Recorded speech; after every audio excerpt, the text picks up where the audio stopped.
Hey, everybody, just going to take a quick break from the show and tell you about Noom. Has Noom helped you? I believe it has. Oh, that's got an app. You can do tracking. It's terrific. It does. Noom builds personal plans that can meet individual needs. That's the thing. Takes into account any dietary restrictions, medical issues, other personal needs. That helps build a plan that works for you. And yes, so I know that you've had your own personalized program here that you've been working on. And it's weight loss This is weight loss results that last. They stick around because you get yourself into a lifestyle change. That's what matters. That's mainly it. You can't just say, I'm going to cut that out for a month and then go back to it. That's not what it is.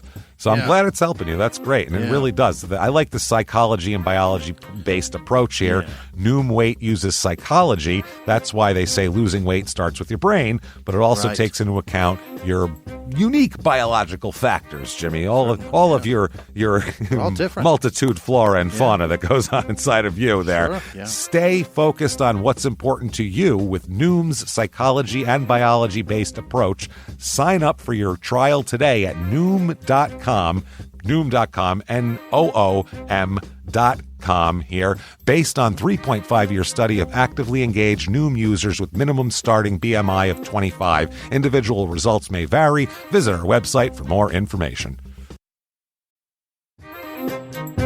Hey, everybody, just going to take a quick break from the show to tell you a little bit more about Rocket Money. It's the start of a new year. It's the perfect time to get organized, set your goals, prioritize what matters most. And for me, top priority is getting myself together here. Financial wellness, doing that, which that feels important, just feels like adult stuff that you have to do. And thanks to Rocket Money, my goals feel achievable now. They show me all my subscriptions in one place, help me easily cancel ones I forgot that I've been paying for, which happened to me, absolutely happened to me.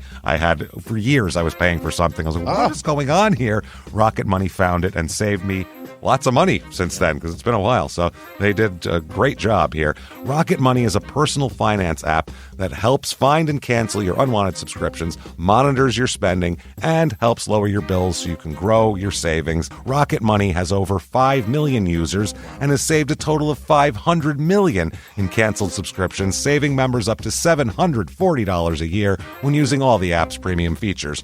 Cancel your unwanted subscriptions and reach your financial goals faster with Rocket Money. Go to rocketmoney.com/smalltownmurder today. That's rocketmoney.com/smalltownmurder. rocketmoney.com/smalltownmurder. Now back to the show. Welch's knows some things make zero sense, like why the algorithm knows your music tastes better than you do. But zero sugar and full flavor? We made that make sense with new Welch's Zero Sugar. All that passion fruit or tropical punch goodness and none of the sugar. You gotta sip it to get it. New Welch's Zero Sugar. Let's fruit stuff up. This week, in Stephenville, Texas, a sprawling mystery unfolds over the particularly brutal murder of a young woman, causing the town to believe that one man was a monster when the real monster was hiding in plain sight the whole time. Welcome to Small Town Murder.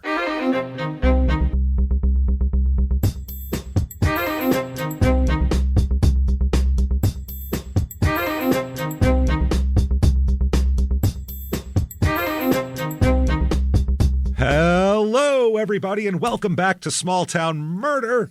Yay! Oh, yay indeed, Jimmy. Yay indeed. My name is James Pietragallo. I'm here with my co-host. I'm Jimmie Whisman. Thank you, folks, so much for joining us today on another insane episode of Small Town Murder. And this is one crazy-ass episode.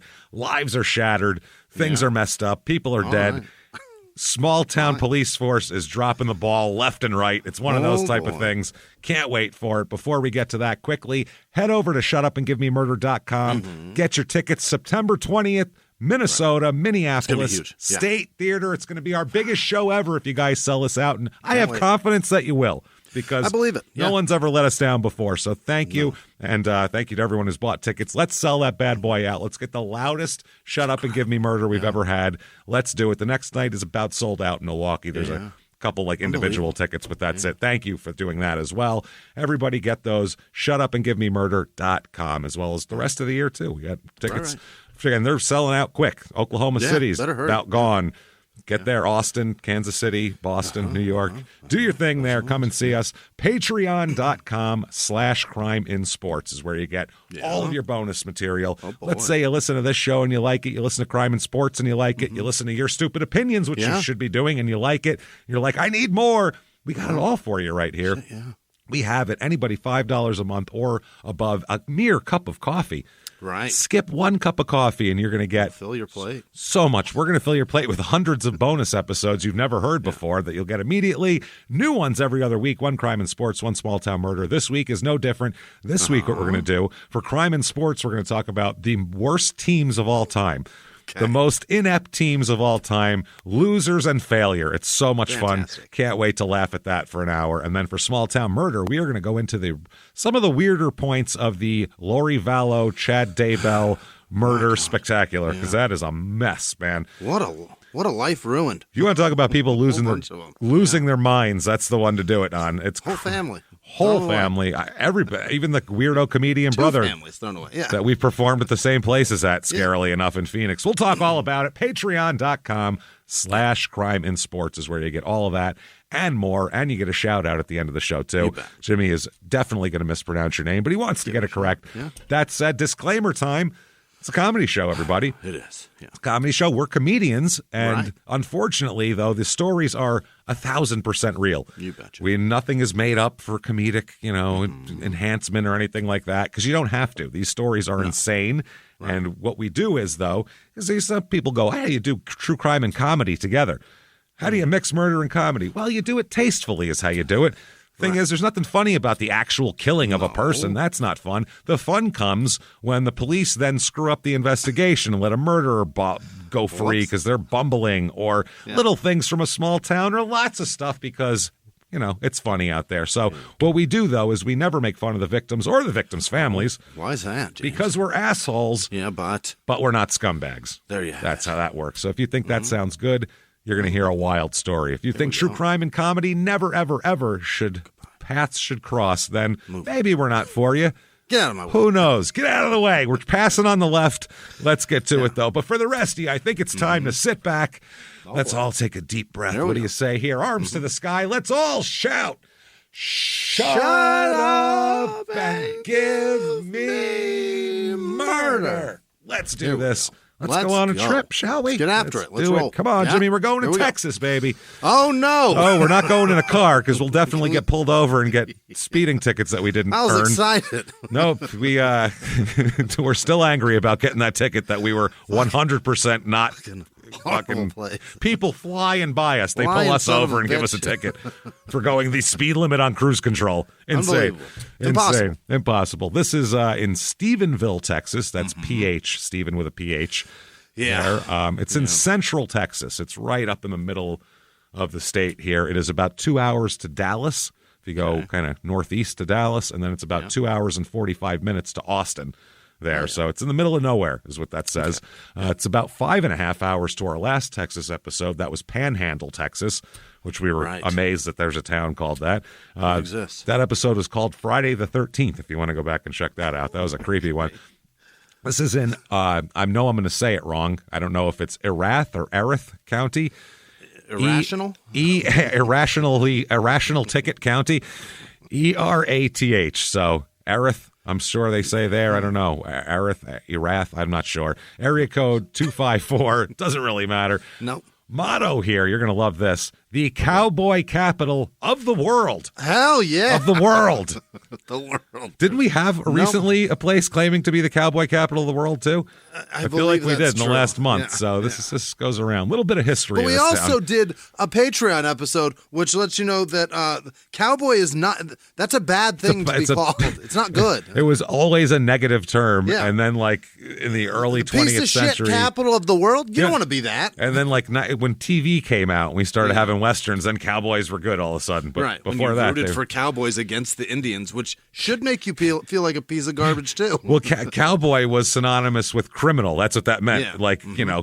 Fucking livestock stealer, woman murderer, things like that. Things like you're that. Not a frontiersman. You're a cowboy. Yeah, it was considered bad. You pussy. Yeah.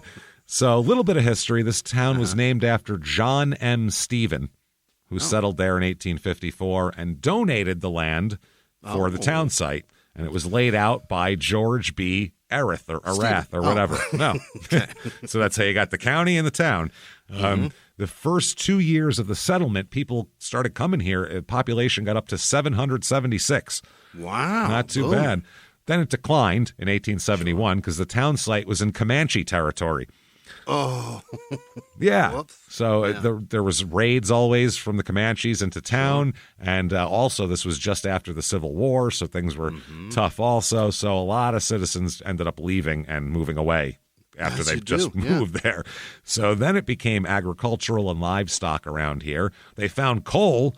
Oh, boy. So coal mining became important to the area. This was in like the 1800s, and that lasted about 30 years, and then that was that for coal because, there's only a finite amount of coal here. There is a college in this town, which will account for kind of the number of people because it doesn't feel like there's that many people here. It's just in the college. There's Tarleton State University, which I've never heard of in my life. Tarleton? Yes. Yeah, I've heard of it. I just don't know what they do there. I don't think they make the tournament very often. I haven't heard of those guys, no. Oh, no. That's how they spell toilet for hillbillies, right? Yeah, it's a tarlet. That's how it goes. Reviews of this town. Let's find out what other people think, because we're not going to go there, because obviously we'll get a ticket. So we're going to go here. I don't get behind the wheel here anymore. Nope. 5 stars. Although the roads in Stephenville aren't perfect, I love this town and everything it has to offer. It is a beautiful town with wonderful people and many churches. Stephenville doesn't have many things to do around town. There are farmers markets, sports games, tennis courts, and a miniature golf course. That's the whole review. Lots of outdoorsy shit. Just go do shit. Yeah. 3 stars. It is a town, but better than a small town for amenities, grocery stores, and restaurants, and a 4-year university. So they're saying, and a 4-year. Yeah. You're getting the benefits of a city in a small town. So can't be anything better here. 2 stars. Not everyone here is nice. That's Texas. We assumed that. Yeah. And the college students tend to be very annoying. Again, we could have saw that from the outside. That's just science, man. Wait a second. College kids are annoying and people in Texas are mean? Hold on a second. My mind is blown. Hold on. This is breaking news. This is too much. I can't take it all in. I can't take it all in. I can't. Next thing you know, you're going to be telling me lizard alien grays are running the whole universe and government and everything else. Because this is so big. I'll be just as shocked. Breaking the lid off of it. 1 star here. This is a very specific review of an experience this person had. Okay. If you are an expecting parent or have kids, this is one of the worst town to be in. Singular, to be in. Town. The justice of the county will rip your family apart and not even blink an eye. Sounds like just for fun he's doing it, coming over. Look, there's a pregnant bitch. Let's ruin her life. He starts following her around. Wait till she has the kid. My family and many more were ripped apart because their justice system. The police are not there for the community. They're there for the money. If you have the money, they got your time. If you're not, you're on your own and you lose everything. I do not recommend this town to anyone. Okay. I need to know so much more. I need to know a whole lot. It sounds like somebody took your kids away for an unknown reason that could possibly be your fault. You're not going into the whole thing at all. Or if they're to be believed, this place is just stealing kids. It's stealing whole families, ripping them apart just for the fun of it, just for giggles. The Joneses can suck my dick. They're all done now. They ain't got kids no more. Man, people in this town, 20,504. That's a lot. A lot of them are college kids. That's how this works. Where kind of the people live outside, it's bigger properties and that sort of thing. Few more females than males. It's almost 53% female because there's more females in college. That's just the way it is. 25.5 is the median age, which is way under the national average, and that is mostly because half the population are kids. It's a little high for a college kid. Yep. It's a little 20. Well, you figure if everybody else is not a college kid. Yeah. So family here, about 39 or 38% married because of all the college kids. Drives it down. So there's less divorce. There is more people that are single with children, though, because college kids fuck. That's good. So a lot of times when you're drunk, you forget. You forget a lot of stuff. Yeah. I forgot a whole bunch of stuff here.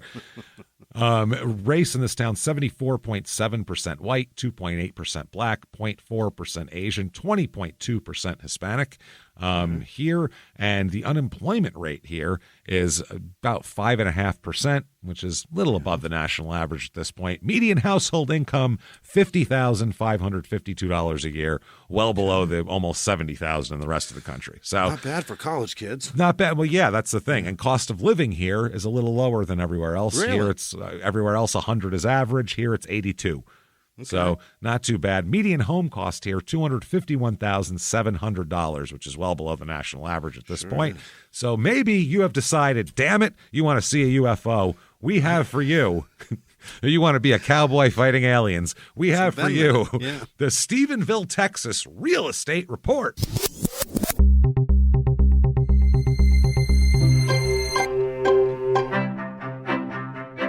The average two-bedroom rental here goes for $1,070. So that's below the national pretty good. average. That's not bad. And I assume there's a lot of rentals because there's a lot of college kids. So they don't usually buy homes in their college town. Why not? They're in debt enough. Right? Why not? Why not add to it? Here's a two-bedroom, one-bath, 1,056 square foot house. From the outside, it looks like it's weathered. It looks like it's like a house that you'd ride up on a horse after being... Hell yeah. Lots dusty of plains. You're sweaty and you're like, I hope they have water for the horses there. Like, that's what it looks like. But inside, it's not that bad. It's a little outdated, but it's clean and well kept. They have a sign that says, "Many have eaten here, few have died," which I think Sarah has that sign too. I'm almost positive of it. That's somewhere in my house as well. Funny. It is. Don't worry, it's pretty safe. Not everyone dies from my cooking. That's $150,000 for that. Not bad. Okay. It's on a tiny little lot, too. Next up, 4-bedroom, 3-bath, 2,690 square feet.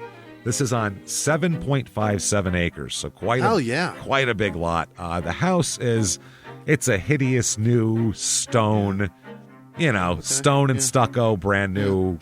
Not a lot of charm. No charm whatsoever. Big star over the garage because, I want everyone to know that I support the flag. That's all. Everybody here gets their star on their house somewhere. That's it. And inside is it's done to be sold. It's HGTV'd, very plain, that sort of thing. $695,000 for that. Jesus fuck. But it's 7 acres. It's 7.5 acres. It's not bad. Then there's a 5-bedroom, 3-bath, 2,606 square foot house. So almost the same size house. Yeah. This is on 10.5 acres, which is pretty big. But this is the deal here. It has there's a rodeo stadium out back.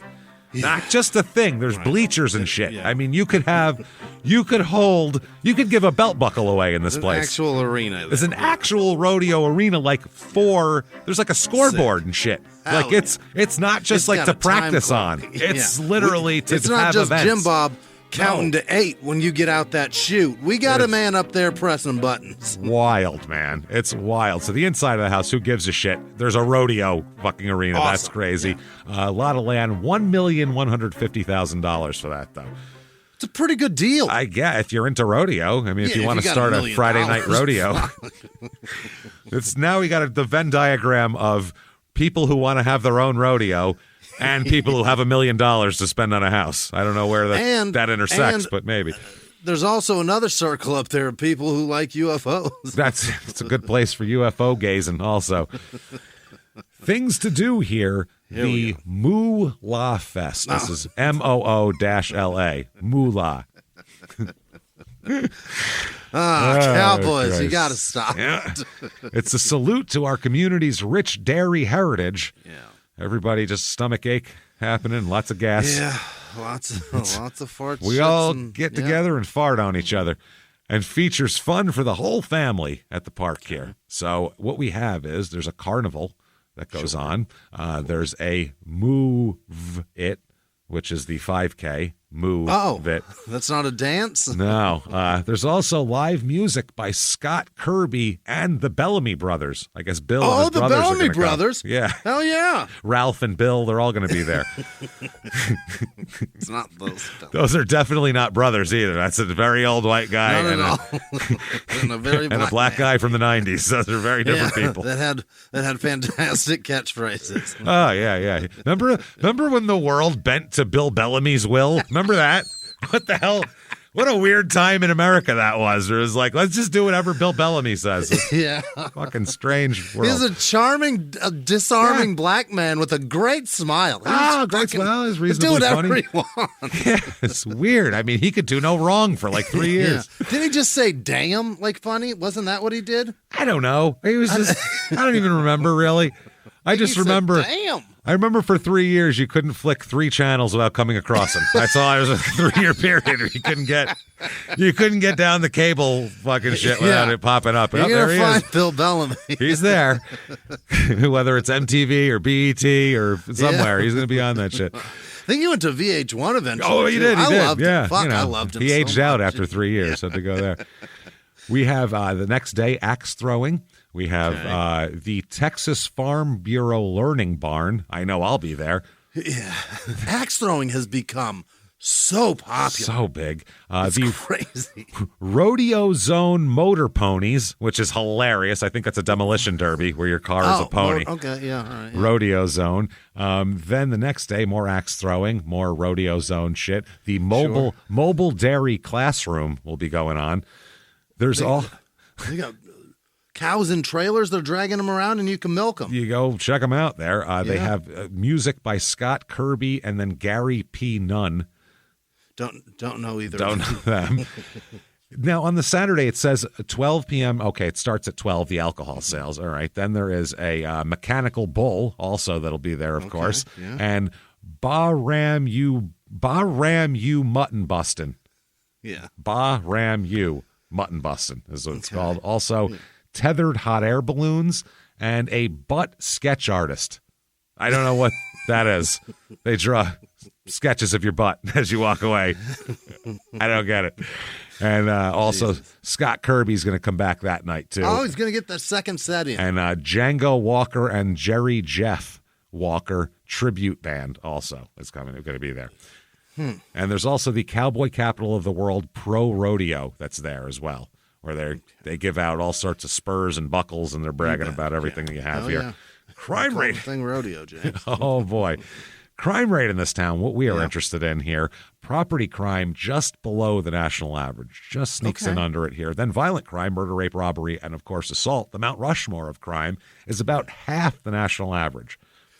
That's pretty good. So, yeah, you'd expect property crime to be up near the average because you got college kids. So there's going to be some pissing outside, some breaking of windows and dumb shit like that, disorderly conduct. But the violent stuff, though, about half, though. It's pretty safe. Keeping it pretty safe. That said, let's talk about some murder because... Let's do it. Wow, do we have a fucked up murder here. Okay. Got to give credit where credit is due to TexasMonthly.com, who did just a tremendous...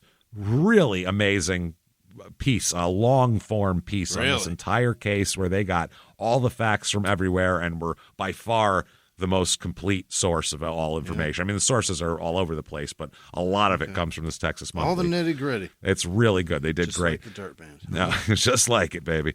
Now, I'm going to read for you from this article, this couple of paragraphs here about Stephenville in the 80s. This is when some of this takes place, in the 1980s. Dairies sprawled across the surrounding countryside. The smell of manure hung in the air some evenings.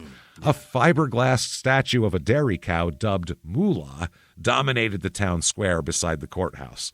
They have a giant cow. The county was dry. You couldn't even buy a beer. What? Dry county. In 80? In the 80s, yeah. There's still dry counties now. Yeah. Children's activities were defined by 4-H, rodeo, and on Friday evenings in the fall, high school football.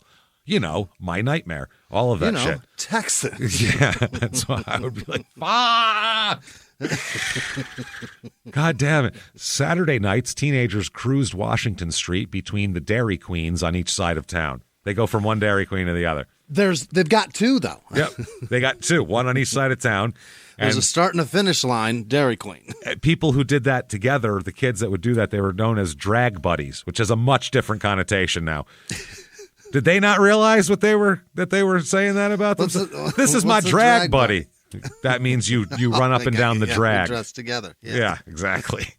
Yeah. So, but this reminds me a lot of Dazed and Confused, which was about Texas in the 70s, and it was the same thing. They just went back and forth from the one drive-in to the other drive-in, back and forth, and driving up and down, seeing who you run into. On Sundays, just about everything was closed. Everyone was in church. If you were a man and drove anything other than a pickup, well, someone might glance at you funny. Outsiders got noticed. Really? That's the town we're in here. So yeah, unless you're a college kid, you are expected to have a pickup truck and a cowboy hat and fucking shut the fuck up and pearl snap shirt. That's it. Hank Williams playing out of the goddamn window, and that's that. Yeah. So let's talk about some people. Let's first talk about Susan Jeanette Atkins. Okay, Susan Atkins. Susan Atkins, exactly. That's why I made sure to put the Jeanette in there as well, hoping you'd notice that. Oh boy. Yeah, she got an unlucky name. She was born in 1957, though, so they had she was no 10. idea. Yeah, they had no idea that was going to ruin her entire fucking everything identity forever. Her whole teenage years are fucked. When she gets married, she happily changes her name. I'm sure. Yeah, absolutely. Yeah. Her parents are Joe and Irma Atkins. She's got a brother named Ronald Joe, so Ronnie Joe in Texas speak there. Oh boy. She's got a best friend also growing up named Cindy, and they don't become friends until high school when she's in high school, Susan, and they're both in the clarinet section of the band. Oh. And Cindy's 2 years older. She's a junior when Susan's a freshman, but they get along so well. Terrific. And she says this, Cindy Hayes is her name. She says, Susan was the sweetest person God ever breathed life into. We met in band during high school and both played the clarinet. So they have the same birthday as well, April 6th. Wow. April 6th is their birthday, both of them. So they got along swimmingly despite being 2 years apart in age, which, that doesn't really matter. Yeah, exactly, 2 years apart. Now, Susan, known as pretty quiet and shy. Yeah. Kind of a shy young lady. She's 5'7", so a taller girl here. She's got brown hair and very happy. She seems like a happy young lady. She graduates in 1975 from Stephenville High. And when she's 18, her life's going to start. She goes into the workforce. Okay. Into a real exciting job. And this is what, like, kids who are like, I don't know if I should go to college, well, we didn't say I don't know if I should go to college. We were like, college? That's fucking crazy. College said, we don't know if you should do this. I had a guidance counselor actually go, you don't want to go to college. So I get it. But she got a real taste of the real world here early. Right out of the gate. Right out of the gate when she gets a job at a sandpaper factory that she's going to hold for years. What is that? That's one of those things where you hear it and you go, fuck, I mean, I guess they have to manufacture sandpaper. Yeah, it doesn't come out of the ground. But at the same time, you go, I never thought of a whole building made just to make sandpaper. That's wild. And they make rolls of it. They make pads of it that are cut to certain tools, circular pads. Yeah, so you can they get the Velcro now, but it used to be fucking tape. Like you just peel the 3M tape off the back and stick it. Then you got to peel that shit off. That's good. Yeah, I guess that's somebody's job, but I don't even. That's her job. Know how you do that?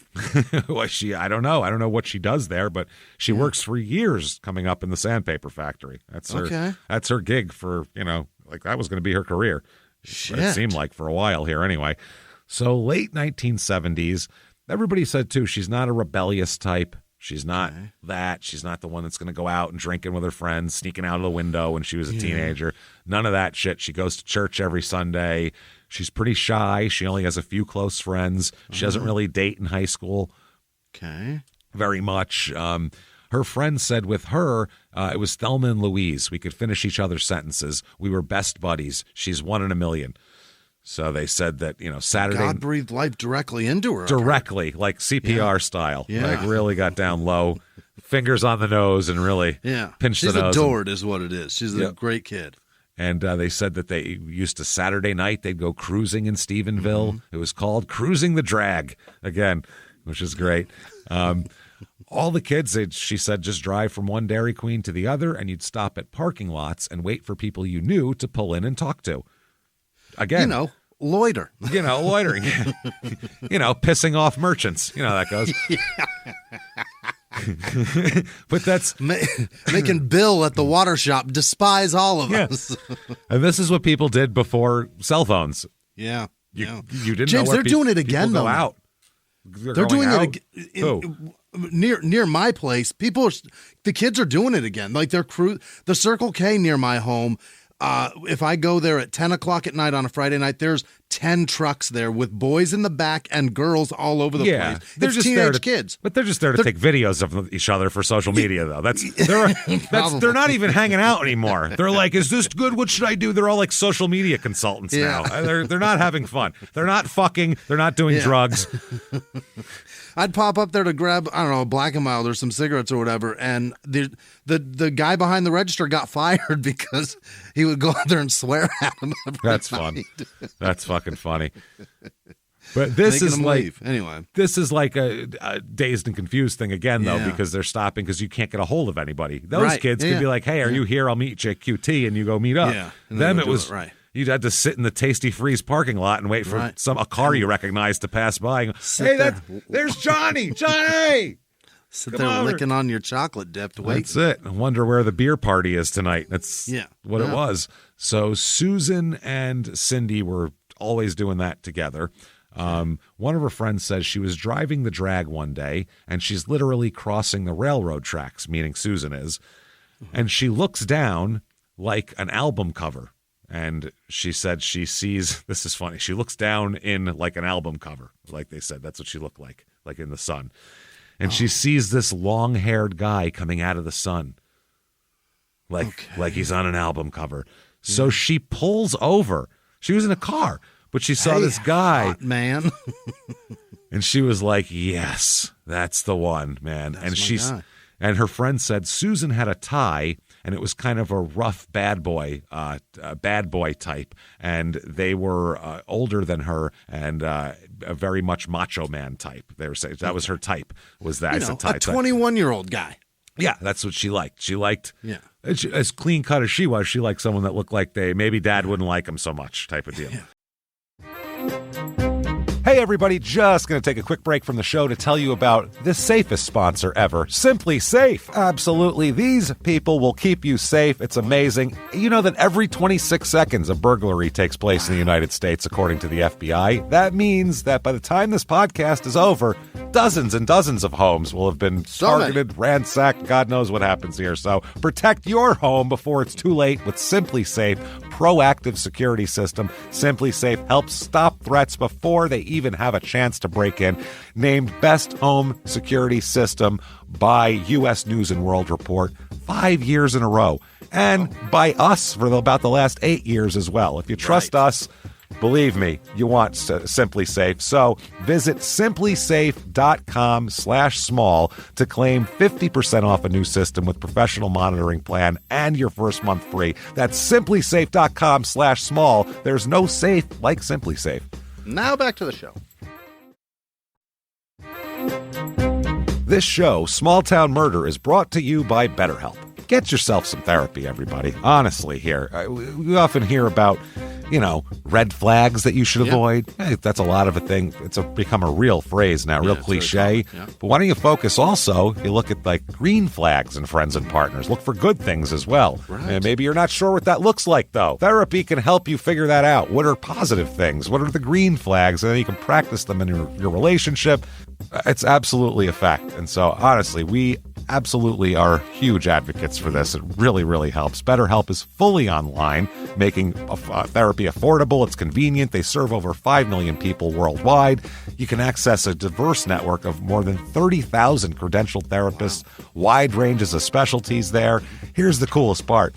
You're not getting along with your therapist, you're just not feeling it, you can switch at any time, no extra charge. Wow. The thing is, they want you to get help. That's it. And you can do it with BetterHelp. Discover your relationship green flags with BetterHelp. Visit BetterHelp.com/smalltownmurder today to get 10% off your first month. That's BetterHelp, HELP.com/smalltownmurder. Now back to the show. Which, that's just outside of what you're used to. That's why you're like, hey, different, cool. You don't know anybody like that. You don't know it's a leather jacket.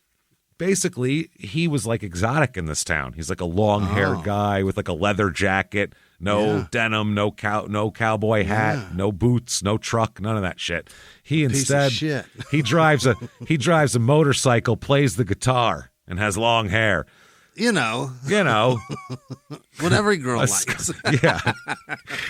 That's it. And in the late 70s, too. You know what I mean? Like, that was pretty cool, like mainstream. Whereas everybody else, if you had the Wranglers and the hat, that was just like small town, what your parents liked. And that's fucking boring to kids. They don't want that. So his name is Michael R. Woods. So Mike Woods here. And Mike, a little bit of background on him. He's born in Indianapolis, Indiana, which will make sense later on why he goes back there. And he moved to El Paso in the second grade with his family. Oh, you poor guy. bastard. Honestly, that's a pretty lateral move from Indianapolis, because Indianapolis is fucking awful, too. I don't know. Those are, I can't think of, if you gun to my head, where would you rather have to live? I'd say pull the fucking trigger, because I can't decide. They're both terrible. I mean, at least it's not 130 fucking degrees in Indianapolis. No, it's minus 15 instead. I'd take it. At least I can put a weather, jacket on. I don't give a fuck about the weather. Either way, it's flat. It's there's nothing to do. Hideous. Yeah, it's rough, man. Yeah. So his mother, basically, when they moved to El Paso, it was because of his mother fleeing a marriage that she had to get away from. He'll never find me here. Never find me here. Well, apparently, no one will look here. Yeah. And apparently that was happened a lot. There was a series of these this was not some bad ones. Yep, he said that basically his upbringing was a lot of abuse, a lot of moving around, a lot of shit like that. They were poor, single mother with some kids here.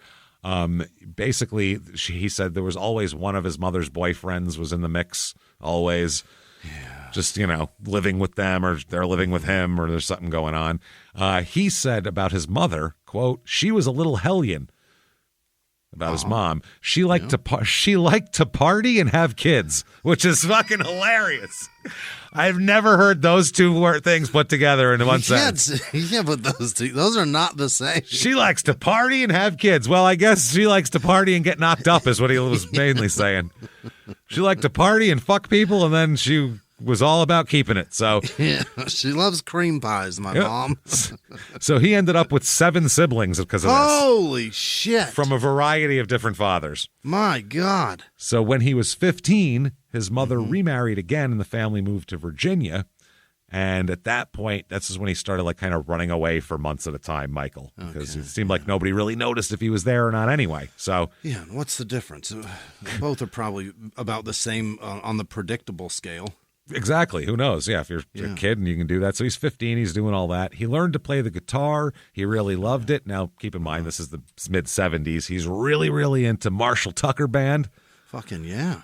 And Skinnerd and Southern rock shit. Allman Brothers and fucking Bad Company shit, probably. Put a candle in the window, James. 38 Special and all that, I'm sure. So, yeah, he would do that. He would play on street corners. Okay. Around, he would go to Washington or Baltimore, or go to cities where he thinks he could play on the corners. He's Jackson Brown. That's it. And basically, he would sleep on couches where he found them. And basically, he was like a homeless guy, but he was like a handsome dude with a guitar, so he'll always find a couch to sleep on. Or a bed to sleep in, depending on how lucky. Yeah.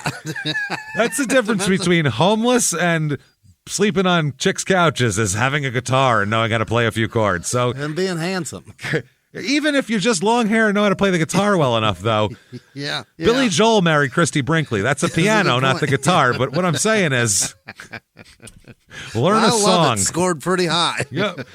Guys not doing so well with the ladies, learn a fucking song. You'll be exponentially more attractive to these young women. Get 3 chords. There's a lot of songs you can play with those 3 chords. That's all it is. So when he was about 20, a friend in El Paso was moving to Stephenville and asked him to drive a truck there. So he arrived in Stephenville, Michael does, and the friend needed some more help to do stuff, so Michael stayed on, and he was like, maybe I'll just stay here. Sure. He had graduated from high school, and Susan told her friends that she just spotted this guy, on the drag, and Michael recalls they met while he was playing pinball in a convenience store. The one friend says she saw him like an album cover coming out of the sun across the railroad tracks. Yeah. like the lost Allman Brother. Yeah. And It's a little different. yeah, and he says he was playing pinball in a fucking 7-Eleven, and she walked. Way different. It's all personal, James. It's up to interpretation, depending on who experienced it. And maybe she saw the sunshine around the pinball machine. You never know. And just, that's how much she liked him. She liked him, though. She thought he was cute. She liked his hair. She's told everybody, my new boyfriend, I like him a lot. He looks just like Bob Seger. So handsome. Dave. That's not good. It's the 70s, though, when people are like, oh, I want to fuck Bob Seger. Because then, like, by the 80s, he was like old man, you know what I mean? Like, when I grew up, he was like, that was like dad rock, you know? Yeah. And it's great. I love Bob Seger, but, like, it was like... Fuck, he's a master. He seemed like a guy who'd be, like, hanging out with your dad, you know what I mean? Maybe fixing under the hood of a car. Him and Steve Earle are on a race to see who ages worse. Yeah, that's true. That's true. I think Seger was... He was like cooler though back in the day. Seger was like a mainstream because he rock smoked, star, and he was he was super fucking cool. He was cool, and I mean, Steve but those cigarettes awesome ruined his breath. He can't breathe his breath. I mean, his voice. I don't know about his breath. That made him though. Maybe. That voice is what made him. That's what made him. But now he can't sing. Oh, well, he shouldn't be singing. He's 75 fucking years old. Good. Everybody out there, you're a great singer. Smoke 4 packs a day because I don't want to see you on stage when you're 80. I really fucking don't. I don't want to see it. You don't want to see Bob Dylan today? Nope. I don't want to see Bob Dylan ever. I hate Bob Dylan. I'd watch him. Fuck, I hate Bob Dylan. Bob Dylan, I've never liked Bob Dylan. Also, really? No, he's fucking terrible. He can't sing. He can't fucking sing. That's it. He wrote Along the Watchtower. I know he did. Great writer. Guess what he can't do? Fucking sing. His song writing, terrific. Singing, can't fucking do it. Him, Neil Young, both of them, get in a fucking boat and start rowing out together because you both can't sing for shit. It's inspirational, James. It makes a guy that can't sing feel like he can sing. It's like watching Spud Webb play in the NBA back in the day. You're like, if he can do it at 5'6", maybe I can do it. I can do it, goddamn it. Now, her friends were like, so you want to fuck Bob Seger? They didn't get it. They were like... It's wild. I don't know. Cindy, her friend, said, I thought he was very immature, meaning Mike here. Sure, probably was. Yeah, Susan was already working long hours at a nursing home, and he always wanted to have fun, have a good time. You know, like a 19-year-old who's free and clear and doesn't have kids. Like his mom. Like his mom. I mean? Like what likes to party and has kids. Yeah. That's it. Fuck it. Yeah. Although he doesn't have that many kids, though. That's the thing. Really? I guess Cindy said the only fight Susan and she ever had with each other was over Susan's decision to date this guy. Is that right? I mean, she's been shy around guys, doesn't date a lot. She finds someone she likes, and then her friend's like, don't date him. Like, not that one. Hey, this is who I like, all right? I didn't date anyone. I went out of my way. None of these people are my type. I found someone that's... I'm not going to fucking get mad at you because you want to fuck a cowboy. Go ahead. Knock yourself out. Also, I stepped out of my comfort zone and chose to talk to somebody. Let me be. Yeah, let me be a person here. Jesus Christ. So when Michael goes to meet Susan's parents, and they are like, old-timey. Yeah. They're Texas through and through. Yeah. They expect the boy, when they're picking their daughter up, to come to the door, dressed nice. Stetson, yeah. Oh, yeah, as nice as boots on and shit like that. Bet. Michael said, quote, I showed up on her doorstep. It was about 90 degrees outside. I was wearing a pair of cutoffs and sandals and nothing else. He came in cutoffs and sandals to the door. Said, I'm here for your daughter. Like a rock. Oh, like a rock. They were like, I don't know, man. I was hoping your daughter would accompany me. You know what I mean? I'm here to put some knot moves on your daughter, if at all possible. What do you say? And they were like, I don't know about that. Unreal. Her mother opened up the door and was like, what the fuck? He's wearing short shorts and no shirt. And that's what she said. She said her mother opened the door and about fell on the floor. How disgusting. A man walking around with no shirt and short shorts. So right from the beginning, her family didn't care for me one bit. Incredible. And with the long hair and everything, bad first impression here. Yeah. Bad first impression. Now, Joe, her dad, Susan's dad, Joe Atkins, he said at one time, quote, he had I think it was a 357. This is Michael talking about Joe. He had, I think it was a 357, but he showed me the pistol he had in his closet. He said, if you ever hurt my daughter, I'm going to shoot you.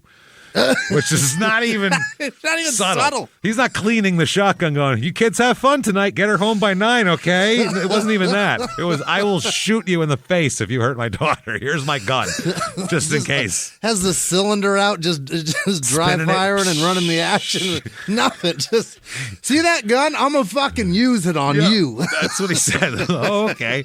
I'm going to go home and put a shirt on and never come back, I think, if that's how this works. I'm going to put 5 through you. Hang on to the last one. Just see if you twitch. Yeah, well, I do the Wyatt Earp thing. I keep one chamber empty so it don't go off by accident.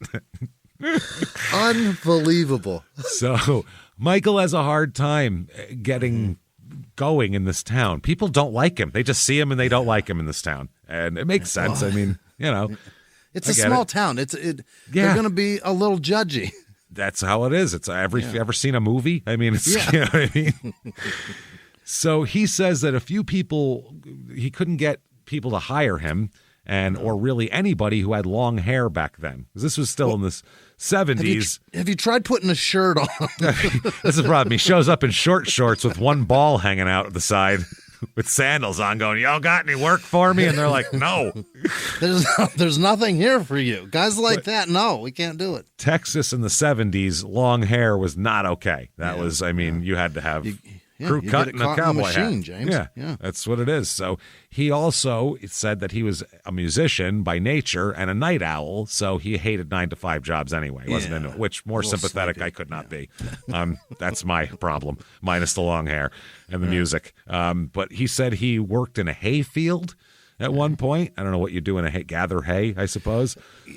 Bale it? Run wire around what's already baled? I guess. He worked at Sonic at one point. Yikes. Which is nice. I see him on roller skates. No shirt, short shorts, roller skates. I got your burger. Hair flowing behind him. Burger in one hand, shaking the other. Sorry about all the hair in it. It's so much. He shakes his head and... Here you are. He worked at an auto parts factory at one point. A factory? A factory where they made auto parts, sold auto parts. And for a place that made cattle feeders. Another factory. I don't know. What was that? Sawing 50-gallon buckets in half? I don't know what that is. Isn't that just a big trough? Yeah. I don't know. So he said, Michael said, I just did whatever I could until they got tired of me or I got tired of them. Yeah, that's aimlessly wandering. Turn the page.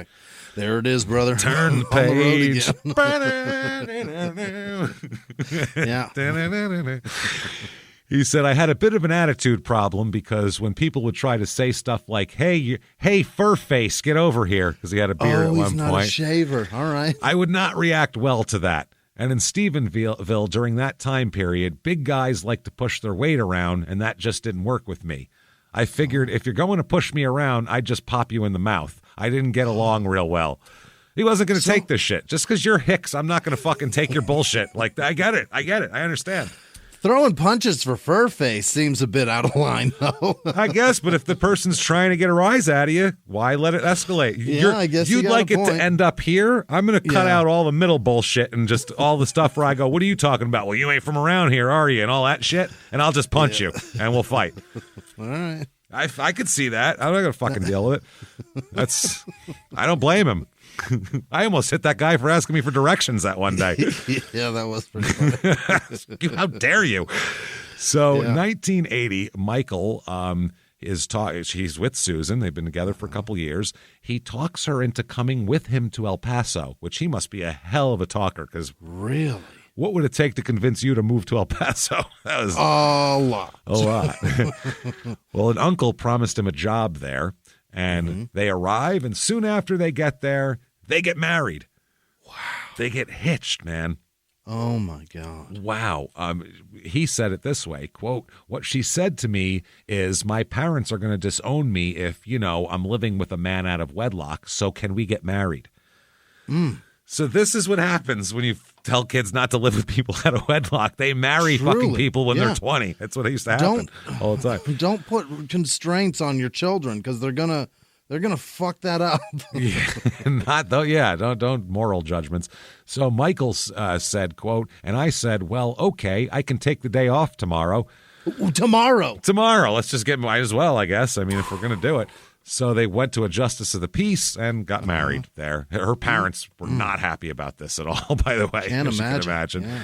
The judge, she thought like, oh, they'll be happy with this now. We're living together, but we're married. They were like, you did what? What the fuck?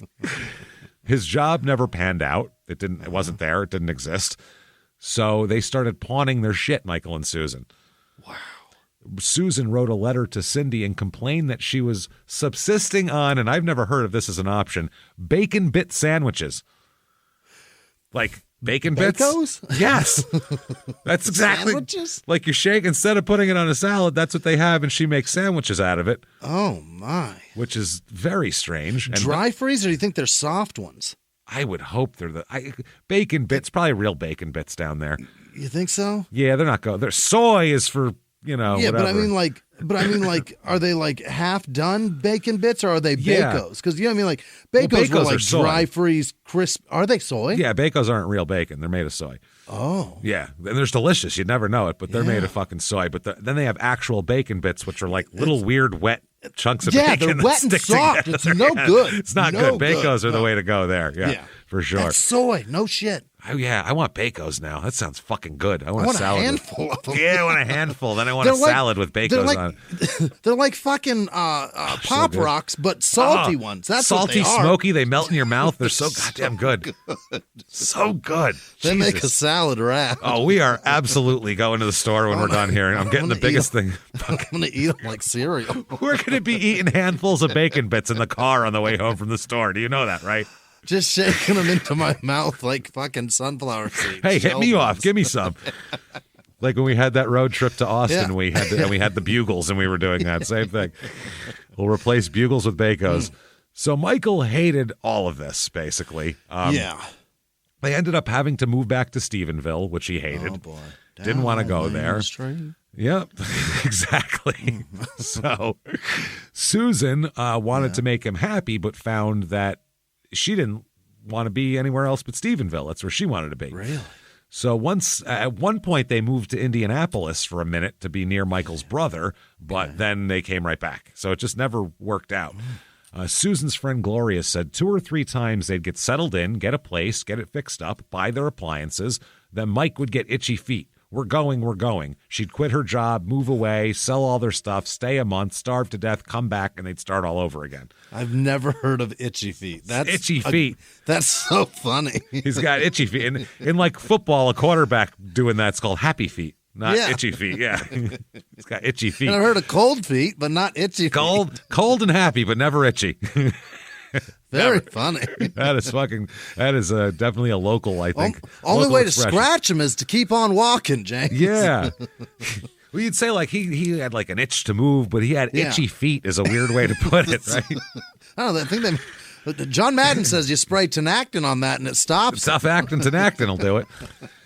So Michael in Stephenville, I don't blame him for not liking it here because he is not No, liked it's not here. Stephenville at all. No. And they say in this Texas Monthly article, they say it was, Future Farmers of America jackets, cowboy hats, and crew cuts were common. He wore a leather jacket, engineer boots, leather jacket, and tight blue jeans. He's in a Billy What are Joel engineer song. boots?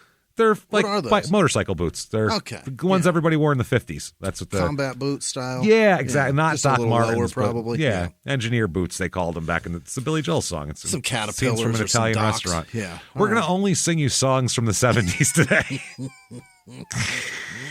He had a brown beard, shoulder-length hair, bit of an attitude, drove a motorcycle, which made him an outcast, got into fist fights with people all the time, He's a sick boy. He's so badass. didn't have a steady job. Yeah, he sounds like a Bob cool Seger as song. shit. He sounds like a Bob Seger song. If Bob Seger knew he existed, he'd probably just take him on the road with him and go, like that just- fucking guy. You just follow him around and sing about him. That's it. Just see what he does and sketch it down. So he's going, pinball at the convenience store. We got tonight. Then I got a tilt. We got tonight. I broke a flipper. I couldn't hit the ball. So Wow. Susan's the breadwinner of the house here because clearly he can't hold a job. He called himself a musician that didn't make money making music. You're not a musician. And Cindy, the friend, had a different title for him. She called him a, quote, bum, was a different way to put it. Yeah. So she's the breadwinner. He's the bread eater. That's what he's definitely the bread eater.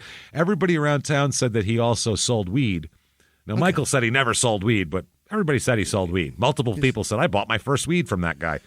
Yeah, he may not be a weed dealer, but he's certainly selling a little weed. He gets an ounce, he keeps half, and he sells half to pay for it, and then he smokes for free, probably. Sure. That's all. I'm not a motorcycle parts salesman, but I've sold some motorcycle parts there off my bike. Yeah. That's what I mean. So they say, this is from that article, quote, many days Michael could be seen lying shirtless in their yard, sometimes lifting barbells, a Harley beside him in the driveway. It's like every prisoner's idea of freedom. He's the boyfriend from fucking the Berkovich. What was her name? The chick. Yes. Aaron Brockovich. Aaron Brockovich. I was like, not Berkovich. Yeah, he's every time you want to signify this house is trashy, have a guy in the front yard shirtless lifting weights. You got it. Motorcycle. That's it. We understand. The whole house is shitty, but the motorcycle gleams and sparkles. Beautiful. Yeah, this Chrome is like shining. Sounds like a scene out of Hell's Angels by Hunter Thompson. That's really what it does. So they said everyone could tell he wasn't there. No one ever saw him at a rodeo or a football game or a church or anything. So he's an outcast. This is a normal guy. So he's somebody I would rather hang out with. They always would share rental houses with roommates and just so they could make, do. In about 1985, Susan found a bungalow on McNeil Street near downtown Stephenville, and they move in there. This is where Michael would be hanging around the yard, lifting weights with his shirt off there. Doing the dumb shit. He began getting in fights with neighbors all the time now, which is strange. Really? He had a disagreement with one neighbor, and the neighbor accused him of pouring sugar in her gas tank. Okay. Yeah, very mature. He also said that the Stephenville police would stop him for no reason all the time. And all of her friends were like, why don't you just fucking divorce this guy? Yeah, let go. We hate him. The cops hate him. He's pouring sugar in gas tanks. Pouring sugar in gas tanks, lifting weights in the... Yeah. And I pictured no grass, like dead grass, just dirt in the front yard. Oh, it's not... Yeah, he didn't do that in grass. No, he didn't mow first and then lift weights shirtless. Shit, no. So they said, please. And Susan, every day she would come out home from work, she'd make him dinner. They loved to make Cornish game hens, apparently. That was her favorite to make. Really? Yeah, I remember in the 80s, though, there was a lot of Cornish game hens in the grocery store. And they were cheap, too. I remember it being a thing that like people would say that they were making for, or my in the friend 80s. said It was a total 80s dish. I see them there, and it just looks like much fucking work. Tiny little frozen chickens now. That's all. Tiny bit of nothing. Tiny bit. Tiny. I'm not making all that for nothing. So at one point here, he told her about his desire to start flipping houses. That's what he's going to do. He's going to start buying houses and flipping them now. 80s?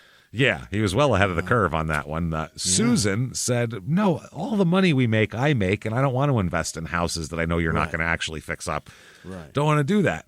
So Michael said, well, you're smothering me and you're emasculating me. I'm trying to be a man here and to have a business for our future, and you're telling me that, you have all the money. This is bullshit.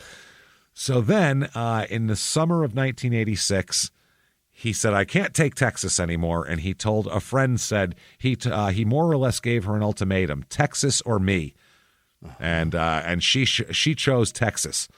I'll take the Longhorns. I will take this. Yeah. So Michael goes to Indianapolis, but then they talk on the phone. They send letters back and forth, and he agrees to come back that winter. Right. And this would be, they'd give it their last shot. You know what I mean? They give it their last shot. By February 1987, not quite the end of the winter, it's the end of the relationship. Done. Michael leaves. He's done. He's out. He wants out of here. Now, he left, and he took their car when he left, by the way. That's nice of him. Thanks a lot. So now she has I'll take the car. Problem getting to work now. He not only took the car, he left behind all sorts of weird things in the house. He left behind cassette tape recordings in which he was basically yelling at Susan for a half hour. He just recorded that? On a tape, and then he left the tape. One of the friends said it was just 30 minutes of what a bitch she was and how it was all her fault that he was leaving and that the marriage didn't work. He didn't scream that into a microphone with her not there. He's saying that to her, and No. Got a machine recording. No, he tape recorded that ahead of time, left the tapes behind for her to listen to about what a bitch she was. Oh my God! Yeah, that's a chicken shit move. That's his Dear John is a fucking dear bitch. He wrote a dear bitch letter to her. Dear bitch, I'm leaving because you're such a bitch. I need to do this in a recording session. Yeah, that's what it was. Maybe he sang it to the tune of Like a Rock. I'm not sure. You're a cunt. You're a bitch. Oh, you're a bitch. Cindy remembers him saying that her parents were horrible and they never gave him a chance. It feels like people in town might have not given him a chance, but his wife gave him they've been together for 9 fucking years. He can't even have a steady job by now. At some point. And she gave you space as much as half the fucking country. That's what I'm saying, man. And Michael, in addition to the tapes, he also hid handwritten notes with saying the exact same things. By the way, you're a bitch. Your parents are assholes. They don't like me. Hidden all over the house. Tuck that in the Betsy Crocker? Yeah. Betty Crocker? Not on the kitchen table. Things like in cabinets. She'd be like, where's my oatmeal? One day use. Yeah. In her coat pockets. So she'd months later put on a coat and what's in this in here? Oh, it's a letter from Michael saying I'm a bitch. Yeah. They said she found it for weeks and weeks. She was finding more notes and more notes. Damn it. Cindy's mother asked her to move into their spare bedroom at their house. Don't live there by yourself. And Susan said, no, I'm fine. I'm going to stay here by myself in this house. I can afford it and I like it. Yeah. So Cindy slept on her couch for a time, her friend Cindy. And Roy, who is Cindy's boyfriend, or husband later, nailed the window shut and lent her a pistol in case, because she's there alone now. So they're like, windows nailed shut, which that's fun on a nice spring night when you want some air, and a pistol. Yeah. So where's my claw hammer? It's hot in here. It's fucking, I'm going to pry my windows open. So Susan in 1987, she's 30 years old. She's living alone. She has her birthday's in April. And, she's waiting for the divorce to go through. She's lonely, a little bit sad, and she's 30 trying to put things in order, which is, back then that was a tough thing. She expected to get married and have kids and have a life, and she's lucky they didn't have 3 kids or anything to leave her stuck with, So Michael, he leaves Texas for Indiana. Mm-hmm. He slept in a tent that he pitched outside of a shitty house that his brother bought for little money that they're going to remodel. So literally he lives outside while they remodel a building. Wow. Yeah. That's what he chose instead of being married and having a house. That's what he chose. He did that. They eventually made this house into 4 apartments, and Michael took one of them. So he had himself a place to live. Got out of the tent. Now, she is still working at the sandpaper factory called Norton Industries, which... Now she's lonely, just got left in a sandpaper. This sounds like a Dolly Parton movie now. Right after 9 to 5, this one came out. So she also doesn't have as many friends as she used to, because she didn't go out as much. She had a husband, and that's what she was doing. He took their car, which was an old yellow Mustang, and she basically worked 6 days a week after he left so she could afford to buy another car. Because she didn't have one. So she would, on Sundays, that was her only day off, she'd just do laundry and buy groceries. And, she had a couple of friends she hung out with, and that was about it. And that was her life was really, really small at this point. But she starts getting it together. She did file for divorce, and her friends noticed that after a few months, her attitude started to lighten up a little bit. Started to get over it. Started to get a little over it. Yeah, she bought a car. And she, as we'll talk about, starts hooking up with a bartender, as we'll get to that a little bit later. Yeah. Roy, Cindy's boyfriend and future husband, said she was kind of like what you'd read in a book, a person who has turned a chapter. She was the happiest I've seen her in a long time. Mm-hmm. So this was good here. Hey, everybody. Just going to take a quick break from the show to tell you a little bit about Sono Bello. The most known secret with celebrities and influencers and all these famous people is so many of them have had lipo. They've had lipo, whether it's a little touch up here or a total makeover. Yeah. Nobody has a perfect body. That's the thing. No. They may look like it on TV, but there's things that help that. Absolutely. Lipo now has changed, and Sono Bello's been at the forefront with using LAL technology and getting those beautiful and natural outcomes for each person. Looking real natural. Our friends at Sono Bello are offering their best deal. You're now included in their winter savings event, but appointments are limited, so please get on this. Sono Bello doctors are masters in micro laser fat removal, a brilliant technique that removes stubborn fat permanently. Wherever your problem areas are, tummy, love handles, thighs, arms, it's gone in one comfortable visit. Eating healthy and workouts are great. Keep doing that, but if you want to lose that stubborn fat in one visit, check out Sono Bello. Save big during their winter savings event. Schedule your free consultation now at sonobello.com/smalltownmurder. That's sonobello.com/smalltownmurder. Now back to the show. Hey everybody, just going to take a quick break from the show to tell you a little bit more about our stylish friends at Quince. That's right, let's go elevate your styles, people. Yeah. Get it going, look good out there, and you can do it now without breaking your wallet, without breaking the bank, because at Quince, you can get high-end, versatile pieces at prices we can all actually afford, which is very nice. You want to get good stuff that lasts and it's good, and they have quality stuff that's very affordable, and you can do like we did, upgrading our stuff here, while still being a very reasonable price. Quince only works with factories that use safe, ethical, responsible manufacturing practices, along with premium fabrics and finishes. It's all quality stuff. You're going to love it. Trust us, it looks good. And I've got the leather jacket. It's a very high-quality item. Real nice, soft leather. Yeah. Jimmie's got his linen pants he's rocking. Yeah, they're terrific. Come on, be like us. Be fashionable. Get in there with Quince. Indulge in affordable luxury. Go to quince.com/smalltownmurder for free shipping on your order and 365-day returns. That's QUINCE.com/smalltownmurder to get free shipping and 365-day returns. Quince.com/smalltownmurder. Now back to the show.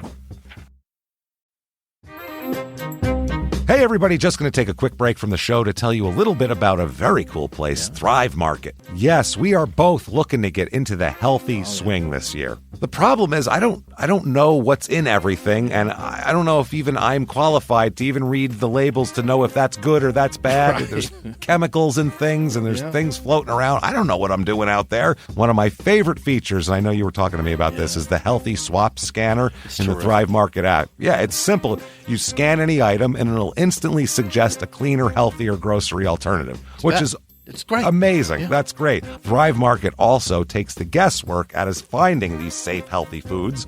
For example, like I'm trying to get my protein intake up for energy. I'm always moving around. I need stuff, and I love that you can filter their site by the high protein options. Nice. It's very cool, and you can personalize this portion, and you can put filters on it. And get ready. You should be ready for a junk-free start to 2025. Get ready for it and head to thrivemarket.com/smalltownmurder and get 30% off your first order plus a free $60 gift. That's THRIVE market.com/smalltownmurder, thrivemarket.com/smalltownmurder. Now back to the show. One night in July on a Friday night, Roy and Cindy took Susan to a carnival. And afterwards, they went to a Dairy Queen and ordered hot fudge sundaes. It's just what you do there. Yeah. That Dairy Queen must be just heaving with business in this place. Yeah, whoever owns that has the biggest house in town. It's the Dairy Queen, everyone. Look at her castle. When they were done, Susan got a second hot fudge sundae. Have you ever sad, dude? Have you ever gone to Dairy Queen, ate a whole hot fudge sundae, and said, "So nice, I like it twice, one more time"? Never. Run it back. Let's go. You point to the empty containers and go, "Do this again." Keep them coming. Keep them coming. Cindy said I did do that with peanut butter parfaits. Remember those? Those things were fucking amazing. This is a hot fudge sundae with peanuts in it. It was fucking great. But it was so good. Well, because they put chocolate too, like layered into it. It was on the bottom, in the middle, and then on the top, and the peanuts were layered, and so you dig through it all. Good. It wasn't just like the top with the stuff and then a big thing. Right, it wasn't just topping. It was like a blizzard without blending it. Yeah. It's so good. I loved a peanut butter parfait there. So her friend said, Cindy, though, she said, never once seen her do that before. She said she was doing it not because she was sad, because she was happy. She was having a good time. Celebrating. Yeah, she said she was happy-go-lucky that night, just having fun.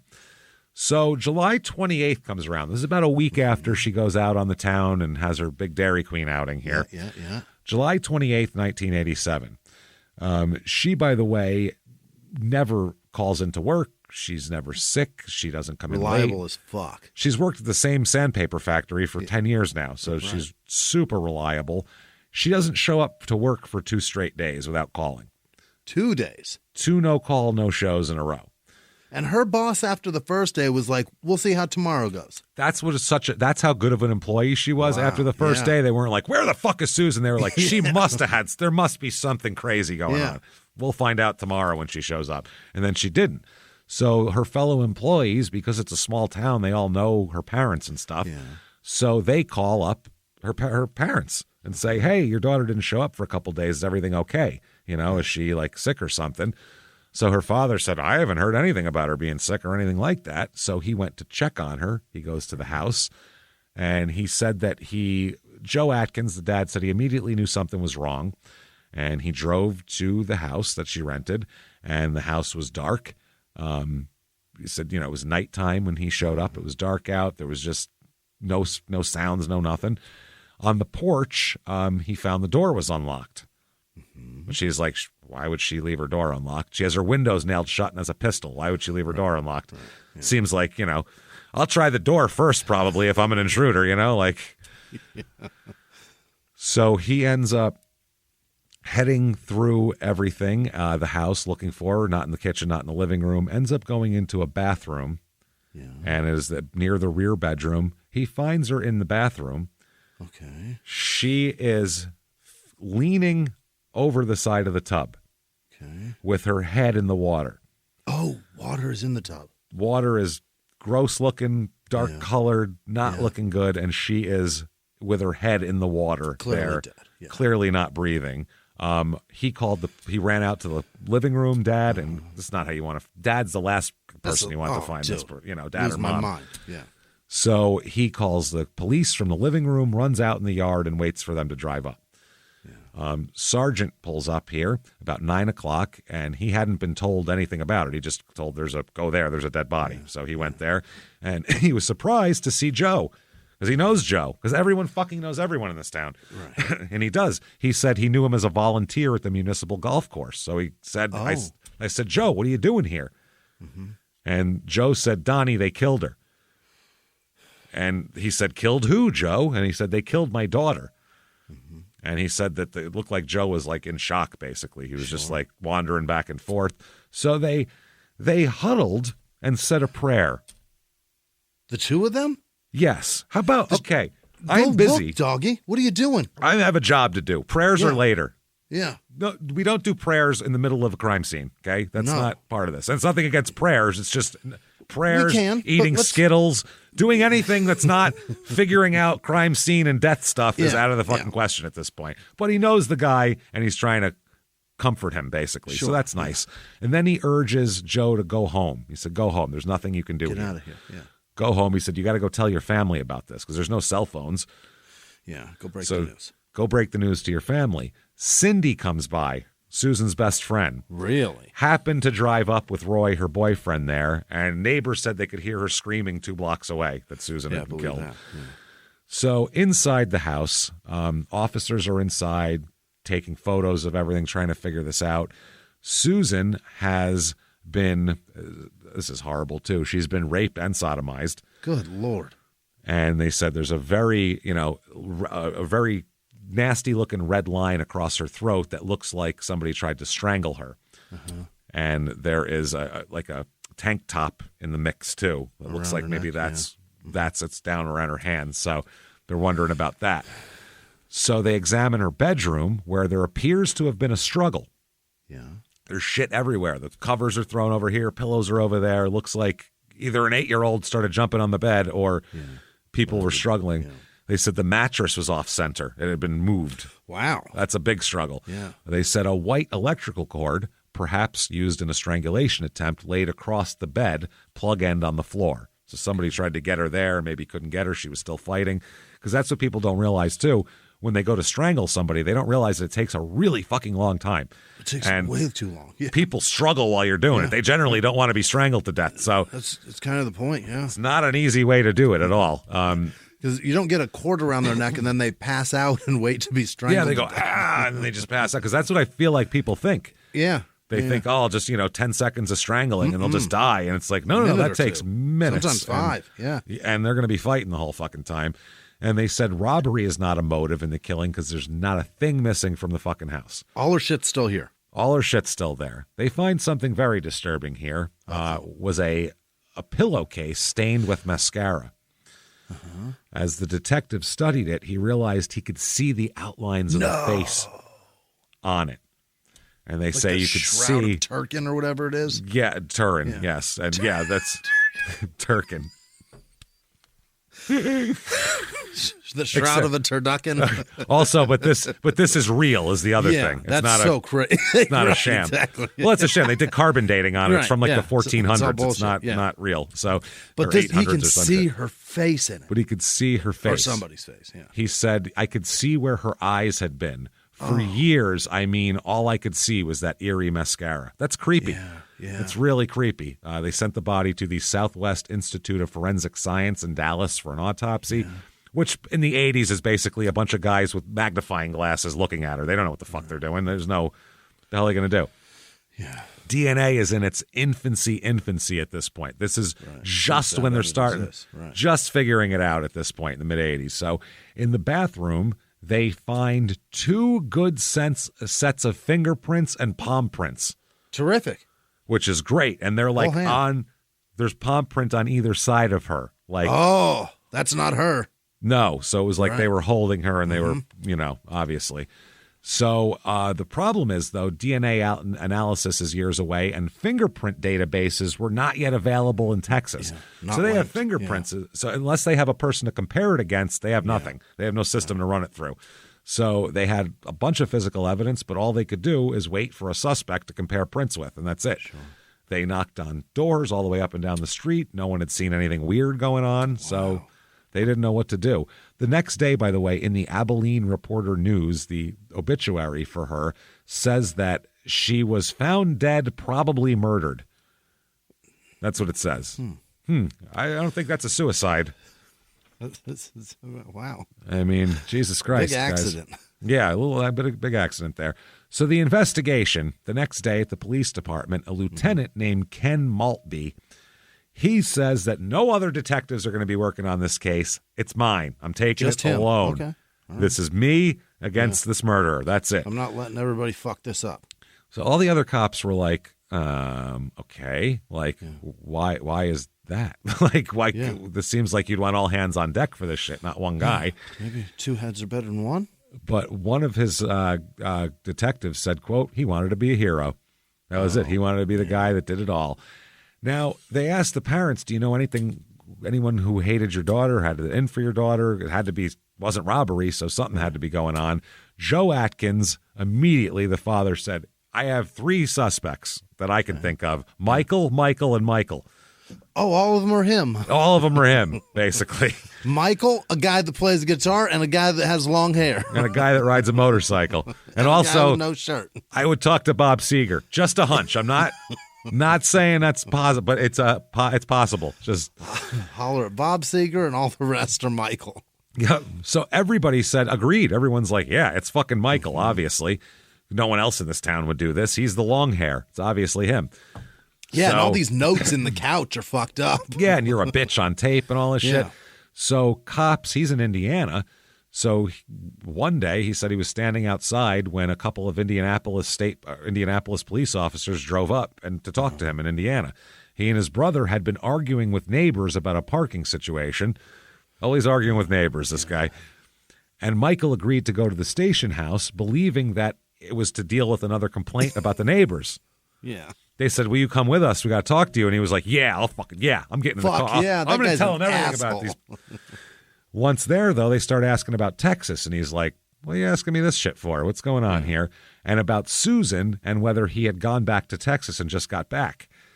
So Michael said just off-the-wall questions that didn't make any sense to me, and then they stopped and said, well, you're lying. We know you killed her. She's dead and you killed her. He said that's how he learned of her death. He said he didn't even know she was dead. He said he ran to the bathroom and threw up when he heard that. When he got back, Michael says, quote, they just said, well, you did it. We know you did it. We'll get you a mental hospital if you'll just admit it. Basically, well, we'll just admit it and we'll say you're crazy. And I'm like, dudes, I have nothing to do with this. Dudes. Don't call multiple homicide detectives dudes while they're interrogating you about killing your ex-wife. That's a crazy thing to do. They then asked him to sign a statement. They typed it up and said, sign it, saying you did it. And he said, no. And then he demanded a lawyer. Yeah. And then they let him go because he demanded a lawyer and they don't have any proof of anything. So the cops are all over him, though. He said right after that, within the next few days, he said the harassment started. He said cops started acting in Indianapolis the way they had been acting in Stephenville. Just pull over and talk to me for no reason. I got arrested a couple times for being drunk in public when I hadn't been drinking. They just let me go in the morning and say, oh, no, you're fine. There's no court. No, there's nothing. They just arrest me and throw me in the cell with a bunch of rough dudes and let me out the next morning. What the hell? Fucking with him. Yeah. Hoping he'll crack here. So Maltby, the lieutenant, the guy who said it's all me, babe, he's going to visit Indiana too.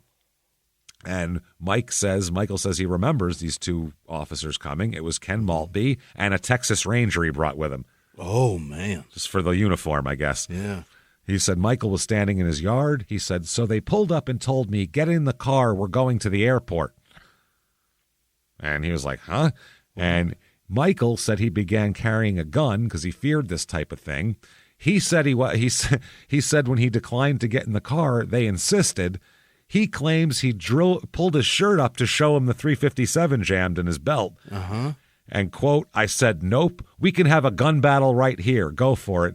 Quote, see if you clear leather. Michael. Jesus, then he said that's an old Texas term. Yeah, yes, we know. From fucking Wyatt Earp said that, maybe. What are you talking about? Why'd you tell him to skin that smoke wagon, Mike? Yeah, what the fuck are you doing? Oh, that's fucking hilarious, but that's what he says. Where you going with that shotgun? That's Madcap. Madcap. That's fucking amazing. Wow. So that's what he says. He says that's what he said, and they went away. Yeah. They were like, I mean, we can't. See if you draw leather. See if you clear leather. Clearing Leather is the name of this fucking episode. That's incredible. So he was then wary. He said he was wary of Stephenville police and Texas police in general, but he said this incident cemented it. And they couldn't compel him to fly to Texas. Right. That's a really fucked up thing to do. Just like pull up in front of somebody and say, get in the plane with us? Why would I?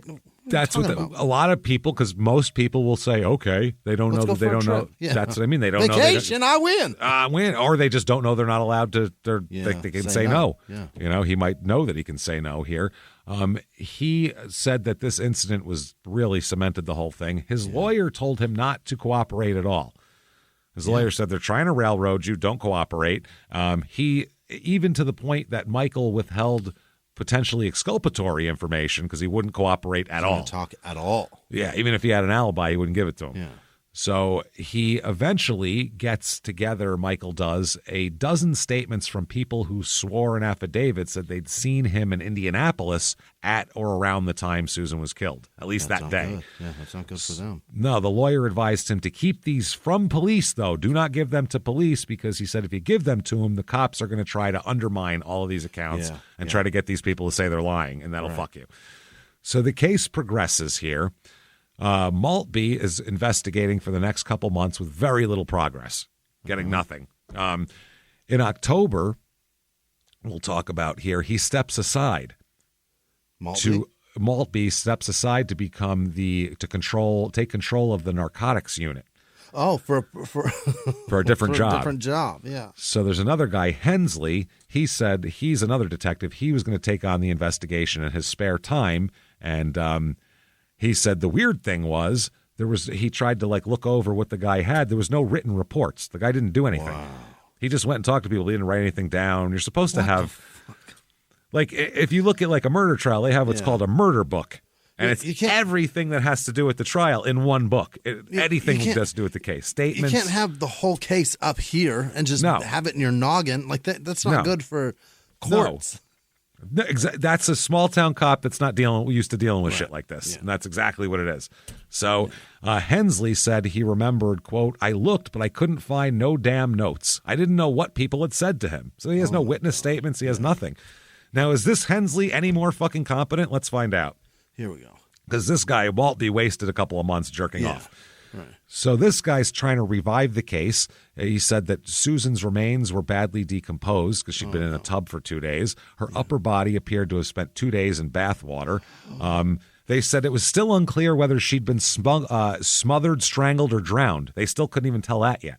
Oh, my God. So Hensley said there were basically 2 possible scenarios, is what he said. Susan either was killed by a stranger or by someone she knew, which... No shit, really? Is that was right? a quote he said. It's either a stranger or someone she knew. Really? That's just good police work. Fucking right wow. I mean, you want to break it down to its most simplistic form. That's it right there. So he said there was no sign of forced entry, which made him think that it was the latter. It was someone she knew. So Hensley studied the crime scene photos, and he suspected that Susan had known her killer. The biggest thing about this is the living room table is the one. There's an open can of Coke and an ashtray containing 6 cigarette butts. Oh, God, that's a fucking gold mine today. Oh, that is all you need today. That's it. That's it. We got it. Now, Susan is not, she smokes once in a while if she goes out with her friends and drinks, but she doesn't sit in her living room and smoke 6 cigarettes. Not happening. And she didn't drink Coke because she didn't drink caffeine either. Oh, my God. So... yeah, they said one friend said she drank nothing but water. That's all she drank. So the table suggested she'd hosted somebody who, was there long enough to have a Coke and 6 cigarettes, which is that's a long time. lot. It's a long time. So they started re-interviewing her friends and family, and he realized that not a lot of people would have been invited into her house by talking to her friends and family. Like, who was she hanging out with? They were like, Cindy was like, me, my boyfriend, like hardly anybody. So the father, Joe Atkins, doesn't understand why they're even bothering with all this shit when Mike is right there in Indianapolis. Go get him. Transcriptions of several of Hensley's interviews here. In every one, Hensley asks who could have done this because he asked all her friends, her family, everybody. And in every single case, everybody says Michael Woods did it. It's Michael Woods. That's who did it. So Hensley said everything keeps going back to Michael Woods. And every time I talked to Joe, it was just, no, Michael did it. Go get Michael. So Hensley wants Mike's prints. Yeah. Let's get this over with. So they could not get his fingerprints. He tried. Yeah. He said that they tried, but they didn't get it. Court records confirm that Michael said he had no problem handing them over, but he wouldn't come to Texas. He'll do it in Indiana. But I'm not coming to Texas. Yeah. He's afraid what's going to happen to him. He said, this is what Michael said, they insisted it be done in Texas where the cops have full reign. I felt like if I went to Texas, I'd for sure get shot and the police would claim it was an escape attempt. Oh, not a bad, He doesn't trust him. Yeah. But Hensley needs the prints, and he's got no other suspects, so he's like, we at least got to compare them. We have to. Yeah. That's when another thing pops up, and that is the bartender that she was seeing. He said, let me know how much she was actually seeing him, and his name is J.C. Bowman, okay, or Bauman.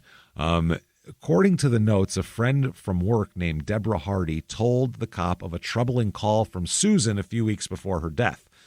And Debbie said she was real upset. And she said, Debbie, I've got to talk to somebody. And I went down there and she was crying. She had some dark marks on her neck, hickey-looking marks. And she said she didn't know how or why she let it happen. And she was afraid of what everyone else would think. She's 30 years old. Who cares if you have a hickey? But she's I don't want everyone to think I'm like, making out of wedlock. It's so sad. So Susan wouldn't say much more, wouldn't even say who had done it to her.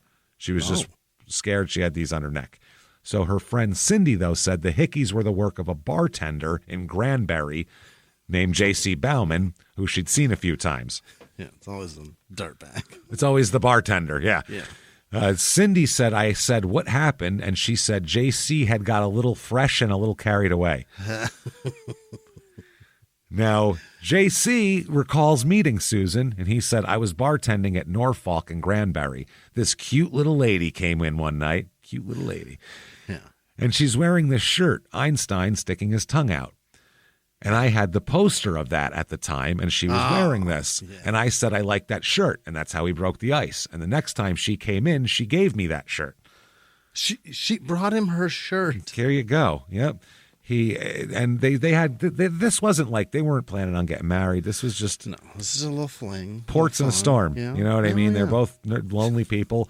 Put some hickeys on me. Let's call it a night. Yeah, and he would start coming by her house at night and all that. Yep. JC says, neither of us wanted a serious relationship. We just wanted friends with privileges.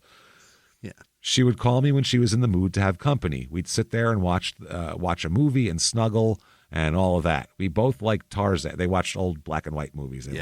We both liked Tarzan, original Johnny Weissmuller one, Tarzan movies. I drank my Coca-Colas and she'd drink a beer. Oh. The police learned that JC, from him, had made one of the visits to Susan's house just days before she was murdered. Uh-huh. He says, that's what he says. He says, quote, she and I had taken a bath in the bathtub together. My fingerprints were all over the place, and they were already on file for possession of marijuana. I was in the wrong place at the wrong time. I had no alibi for where I was that night. I was at home alone watching TV by myself. That's the night of the murder. Yeah. Yeah. So this Hensley drives over to see JC, who said, yes, we had an affair. And, I met Susan with some work friends. And, they had that night, that a few nights before the murder, that he had cuddled with her on the couch, and they had sex. They only had sex the one time, he said, which doesn't make sense because they took baths together. So, okay. So the lead detective brings him in for a lie detector test and fingerprints because they didn't have the other town's fingerprints on their file. Okay. So they said, can you remember precisely what she was doing on Sunday, July 26th? And he said, no, I sure can't, not to lie to you. The guy said, I realize you're a suspect and you're going to be a suspect. Can I resolve the fact that you're not a suspect, is what they asked him. Yeah. How do you do that?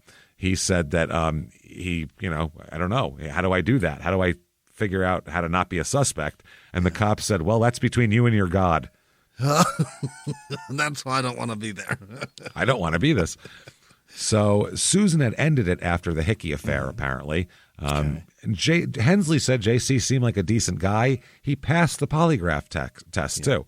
Yeah. And his prints didn't match any found at the house. Well, JC's God's a loving, kind and loving God. On and off. Yeah, there you go. So then neighbors, they start saying that night I did see a large guy in the neighborhood, maybe near Susan's house, that I didn't really see very often. It was in a red pickup truck.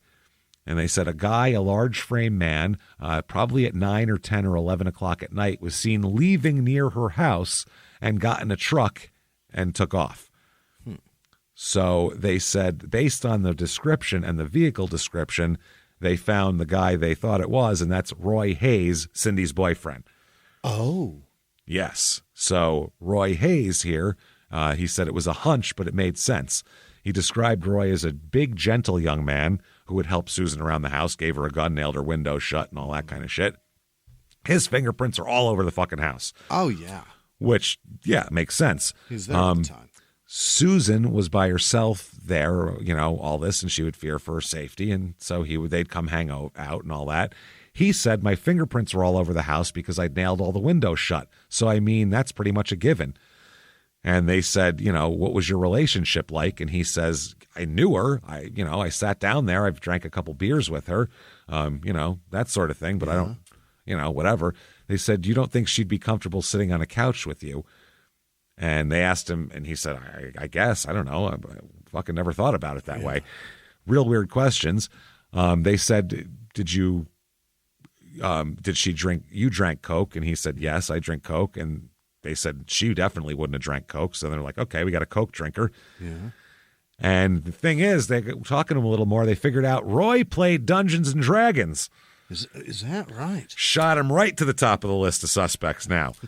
Is that right? Oh, yeah. That's right. Hensley said it's a game where you have a bunch of characters, elves and mystics and things. And in a Bible, fear in a place like Stephenville, it did in the Bible Belt, fear in a place like Stephenville, it did bear a whiff of the satanic.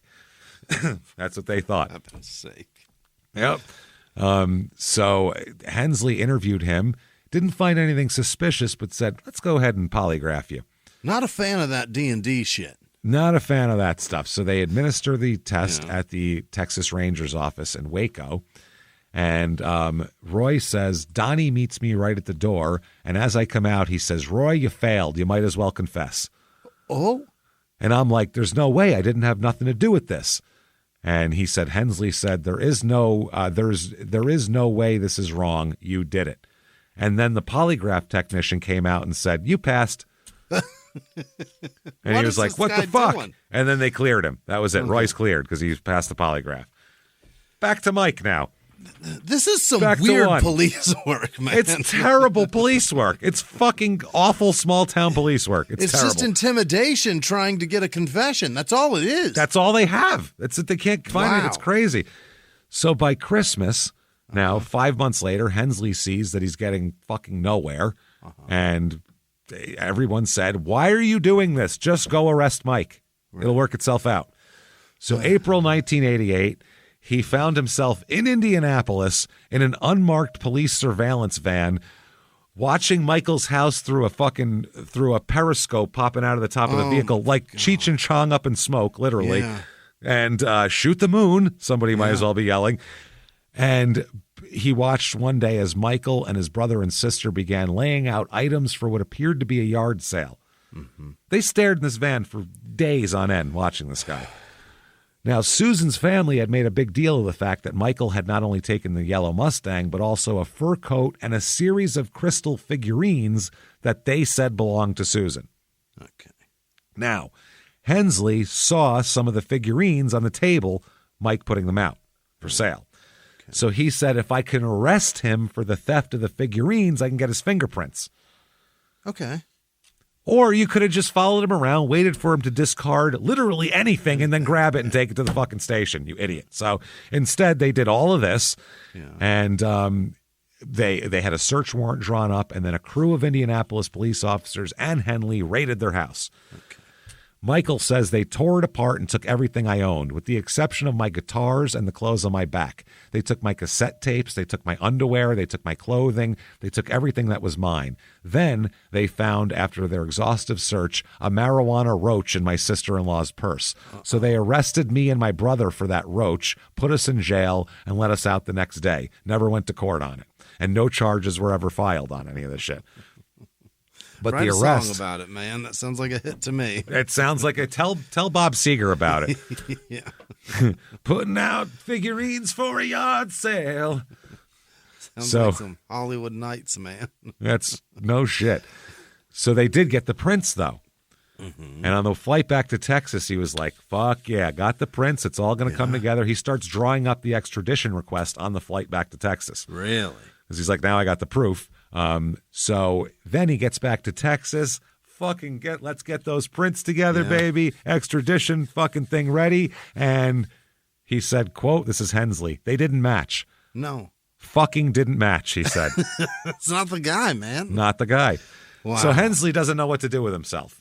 Yeah. He said in his he owes bones. a man a flight back to India is what he's got to do. Well, no. He's back there still. He's still in India. All right. He just got the prints from him. So he just got the prints and took them back to compare them. Didn't take the guy with him. He couldn't yet. He didn't have an extradition order. So he said he felt it in his bones that Michael is guilty.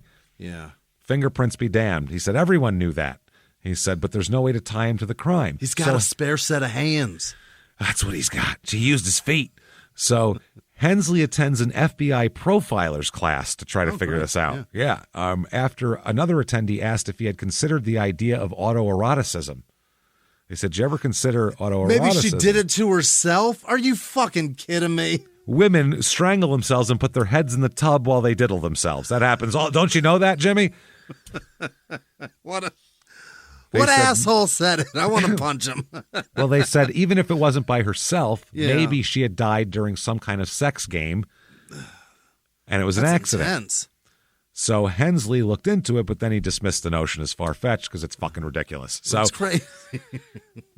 yeah, he mentioned this to his superior, and the superior officer said, listen, why don't we just use this as a theory to close the case? What? He said, why don't we just say that's what happened? She died accidentally. That way the case is closed and we don't look like assholes. You don't understand, Mom and Dad. Your daughter was into some kinky shit. Let me explain what happened. Yeah. So Hensley said he tried to go after the cop for saying that. He tried to go after his boss. Yeah, he said, if another officer hadn't stopped me in the hallway, I'd have killed the guy. Yeah. And soon after that, he's reassigned to patrol duty because, attempting to physically assault your boss usually will get you reassigned. Should get out there and write some tickets. Yep.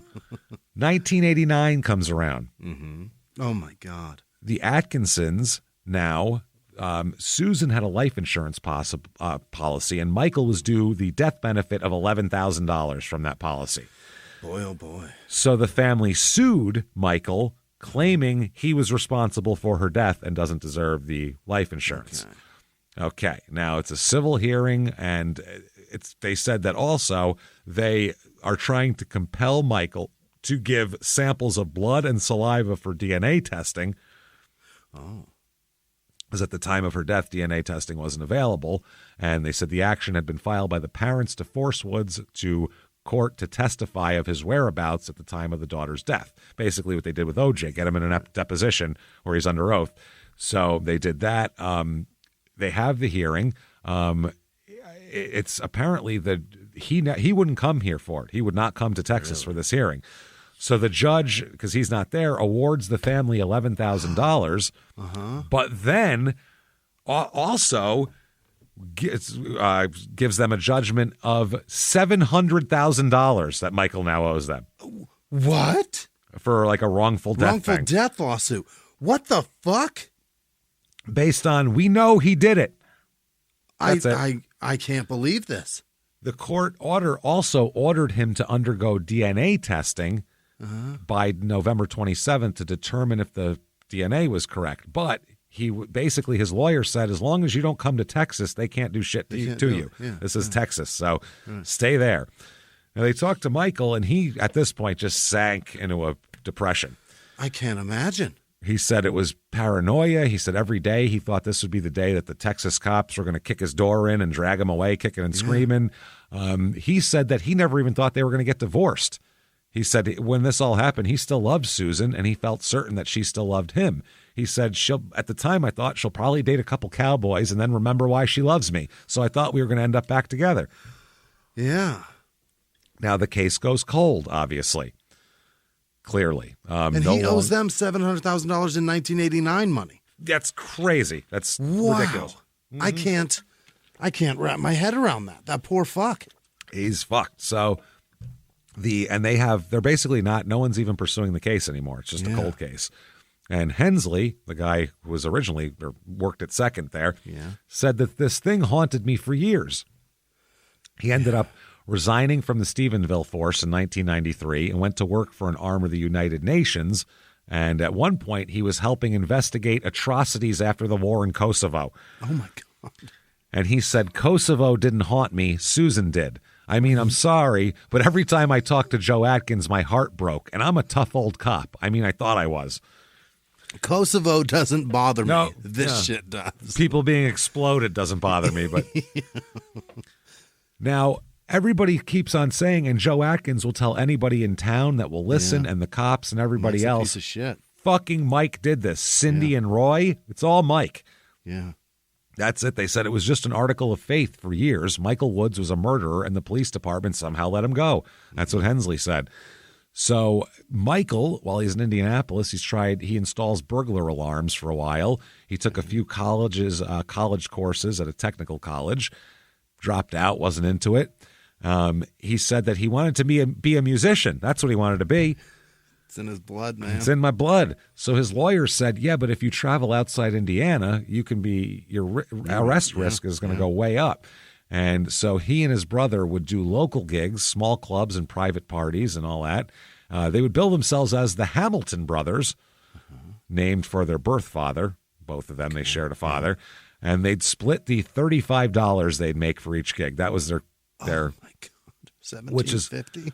which is funny because that was in the 90s, and when we were opening in clubs 10 years ago, they only paid us $50 to do it. So fuck you, comedy clubs. So he's doing pretty good. He's doing great. So the paper then ran an article about the case in Indianapolis, and he said, fuck, it followed me here. Yeah. He then said, I had people come to the stage and say, aren't you the guy that killed his wife in Texas? Oh, God. Kind of puts a damper on the rest of your evening when they do that. And he said he went into a full-blown depression. He said, I was going to a therapist. I was on depressants. I turned to recreational drugs, too.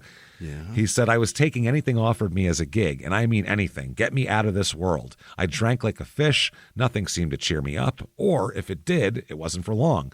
I was too far gone for therapy to be much good for me. They said that I had an identity crisis and needed to learn how to be without my wife, which at the time, I wasn't me without her because I always figured we'd get back together. Mm-hmm. Then he started figuring, they're going to come and get me and blame me for this. I'm going to end up going to prison. I better get ready for this. Oh. He said, I'm a small guy, so I started working out like a madman. Oh. So he'd be strong in prison to fight people. All right. I thought he was going to start gaping. Yeah, no. It's like I had to get my asshole stretched out. I got to get big. I started putting like a 3-liter bottle of Pepsi up there. Like I figured if I could do that, nothing can hurt me, right? Road cone. Every day I'd go about a quarter-inch deeper. So Susan's birthday would come every April, and he would get sadder and sadder, he said, and then the anniversary of July would come around, and he'd be upset. He worked construction and ended up being a carpenter. He dated some people, but he said he never found anyone he liked as much as Susan ever. Okay. By 2000, he's not doing great at all. He stopped writing songs. He stopped practicing guitar. He's just depressed. Yeah. He said he attempted suicide at one point. He said, I took a whole bottle of tranquilizers and figured I'll just go to sleep and not wake up. But what I did was I slept for 3 days and I woke up and I was still depressed. I woke up refreshed and I woke up still sad. Man, tell you what, I am, whew, boy. 3 days. Circles under my eyes are gone, but shit.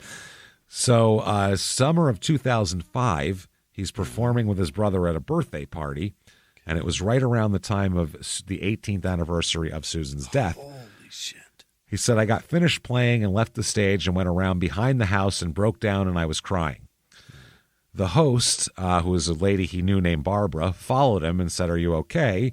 And he told her about the murder and explained that it remained unsolved and said, everybody blames me for it and says I did it. And this lady thought it was terrible and she decided to try to help.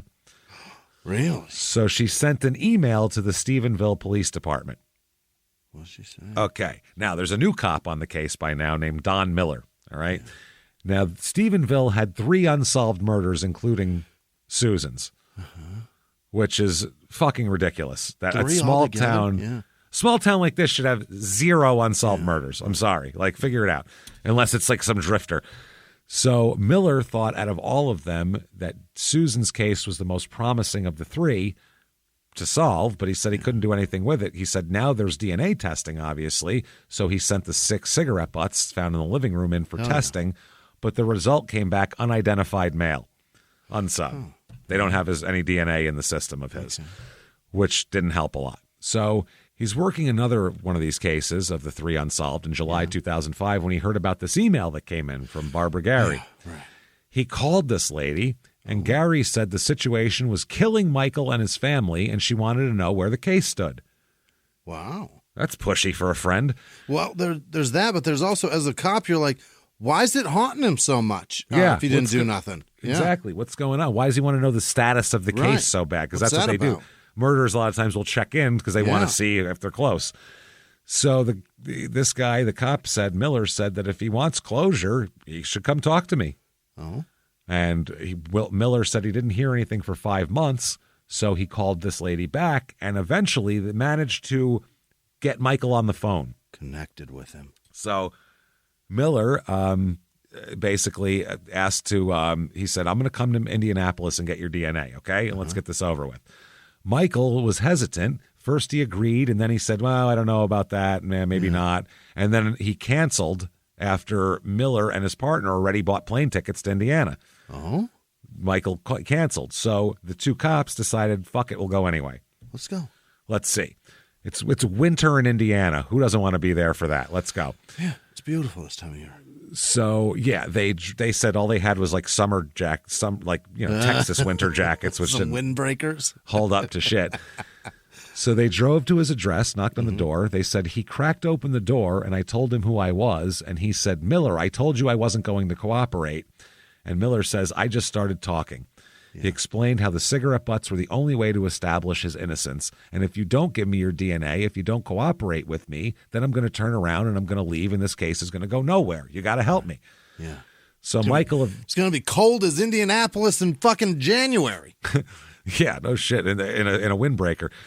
So Michael eventually said, "Okay, fine. Now, the problem is, this is wild. They're on his front porch. Yeah. Neither of these cops have ever used a DNA kit before. Perfect. And have no idea how to do this. Yeah. So they're reading the instructions. They unfolded all this little piece of paper. Like it's a COVID test. trying to figure it out. And they read the instructions, and they eventually figure it out. And, they get it done here. So that must have been a funny scene. How does this thing work? So I'll put this up your ass. Miller wasn't really around when this first started, when everybody was so concrete that Michael did it. So he never had that idea. He said, yeah, he's a suspect, but who knows? He said, though, but given that his fingerprints weren't at the scene, he said, I didn't think it was him that much. Right. He said, I know that the DNA is not going to match the cigarette butts. I know that for a fact, but he needed to clear him. So he does it. He said, if it was another suspect, he said it could have been risky sex. It could have been this. It could have been that. Yeah. So he needed somebody to do this. And so he needed somebody, he said, who could testify that she had no history of crazy wanting sex. To be choked. Yeah. And Michael's the only guy who can fucking do that. Right. And we're not going to get him on board until we clear him. Right. Otherwise, he's not going to help us. Yeah. So he returned to Texas, sent the samples in, and they do not match. Of course. It's not him. Yeah. Not him. Poor fucking bastard. This is for 20 years this is going on. Jesus Christ. He's breaking down in the backyard of a shit gig. Of a shit birthday party. Without a stage even, probably. Yeah. So Miller said, so I called and said, Michael, you are 100% cleared from the case. Your fingerprints don't match. The DNA doesn't match. You're no longer a suspect. Yeah. And he said, Michael began to cry. And that's when Miller said, thank you, and hung up because he could hear him sobbing on the other end. So thank you. I got to go. Stop crying. Great for Michael. Bad for them. They're back to square one. Yeah. It's 1987. Might as well be January 28th, 1987. They have zero fucking suspects. Nothing. At least then they had suspects. So they said the only hope here was that the prints lifted from the bathroom mirror and tub. Maybe that's it. So in 1999, the FBI unveiled an electronic national fingerprint database, and a department could submit unidentified original prints and have them compared against everything they have. Yeah. But Miller's request to take the prints to Washington was denied. Really? And he said he couldn't risk mailing them because if he mailed them and they got lost in the mail, that's all there is. They're fucked now. And they literally wouldn't pay for him to go to Washington to do this. So he heard that the Texas Department of Public Safety had gained access to the FBI database. They make it sound like they had to hack into it, for Christ's sake. All the cops should have access to this. In May of 2006, Miller drove to Austin and he handed the prints over to a DPS officer. And a few days later, the officer called back and said, hey, we got a match on those prints. Oh? Who'd they come back to? Tell Roy, me more. This one, that one? Yeah. Joseph Scott Hatley. Hatley. Miller says, never fucking heard of him. Who the fuck is that? Who's that? The officer said, no idea, but we do know. We have files here. He's been arrested in 1988 for a robbery in Nevada. So then they called the county prosecutor here, John Terrell, who said, do we know of a Joseph Scott Hatley? And Terrell said, yes. Local kid, quote, raped a girl. Grand jury declined to indict. I'll get the file for you.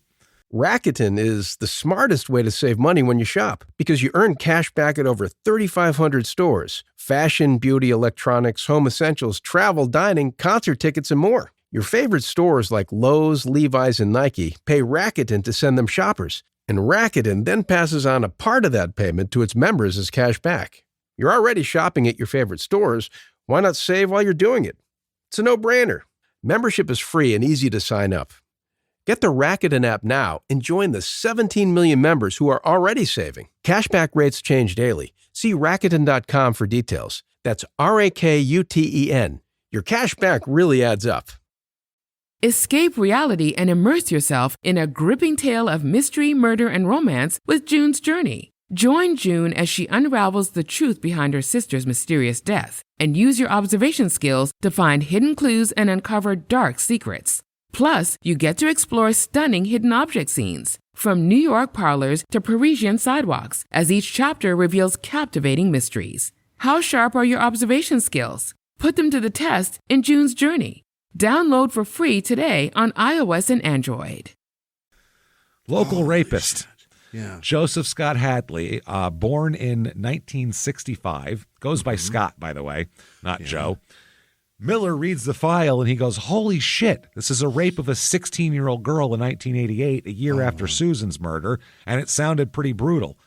He said Hatley came from a family that everybody knew in town in Stephenville. Yeah. His father had operated a Texaco station in town and a wholesale ice business and also a diesel repair shop. So everybody knew the father. Yeah.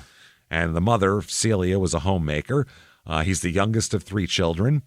They said that kind of seemed to be standard small-town Texas life. They're hardworking people. They attended church every Sunday. His mother and sister still live in Stephenville. His father's dead. They said at a glance, there's nothing that connects him to Stephen Woods or to Susan Woods, even to know her, except for the fact that Hatley is Cindy's first cousin. Oh, what? So he knows Susan Woods. Yeah. Okay.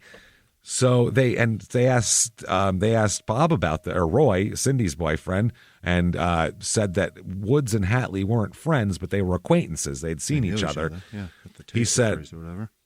Yeah. Roy said, quote, Hatley was like my brother. We were close growing up. Oh, no, this is Cindy. I'm sorry. Hatley was like my brother. We were close growing up. He was quiet and shy and never had any friends when he was young, but he wasn't a mean kid.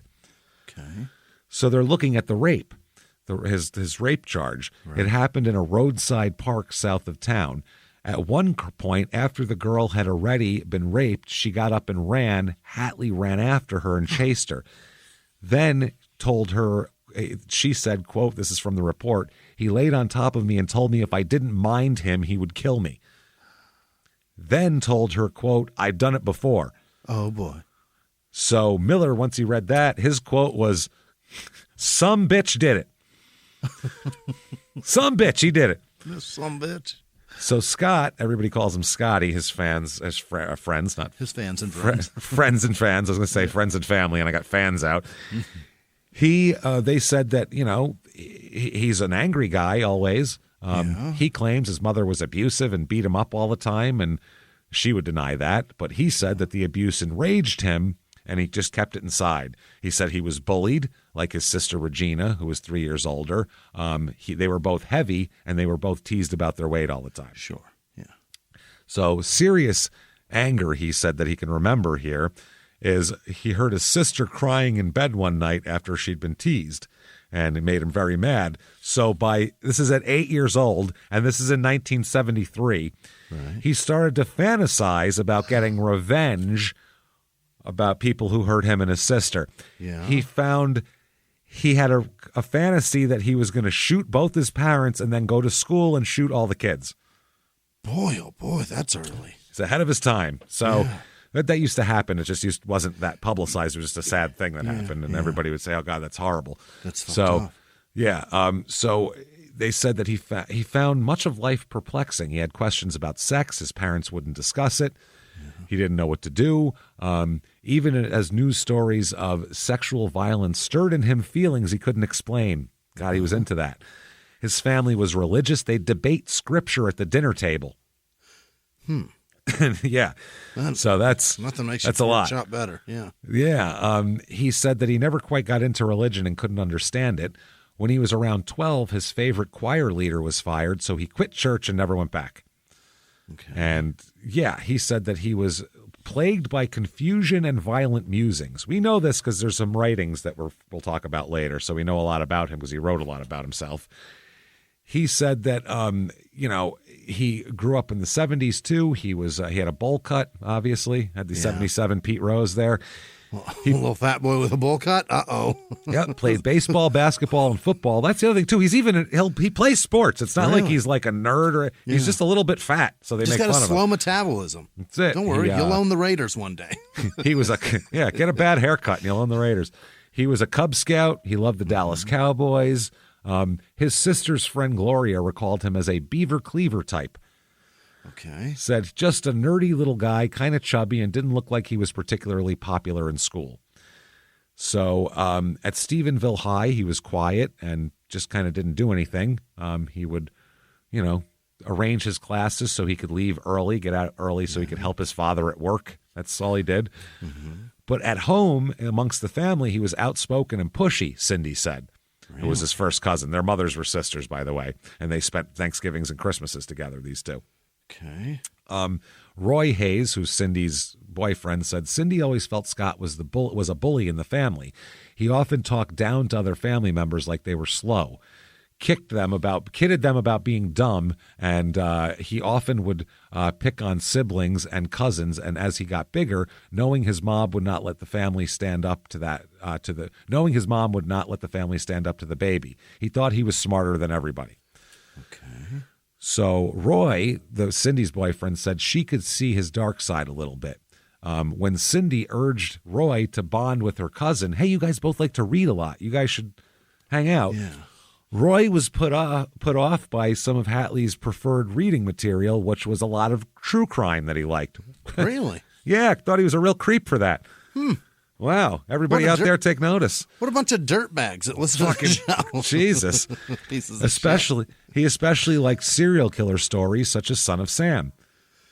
Yeah, so does everyone else who's into true crime. Happens to be fascinating as fuck. Yeah, what the fuck?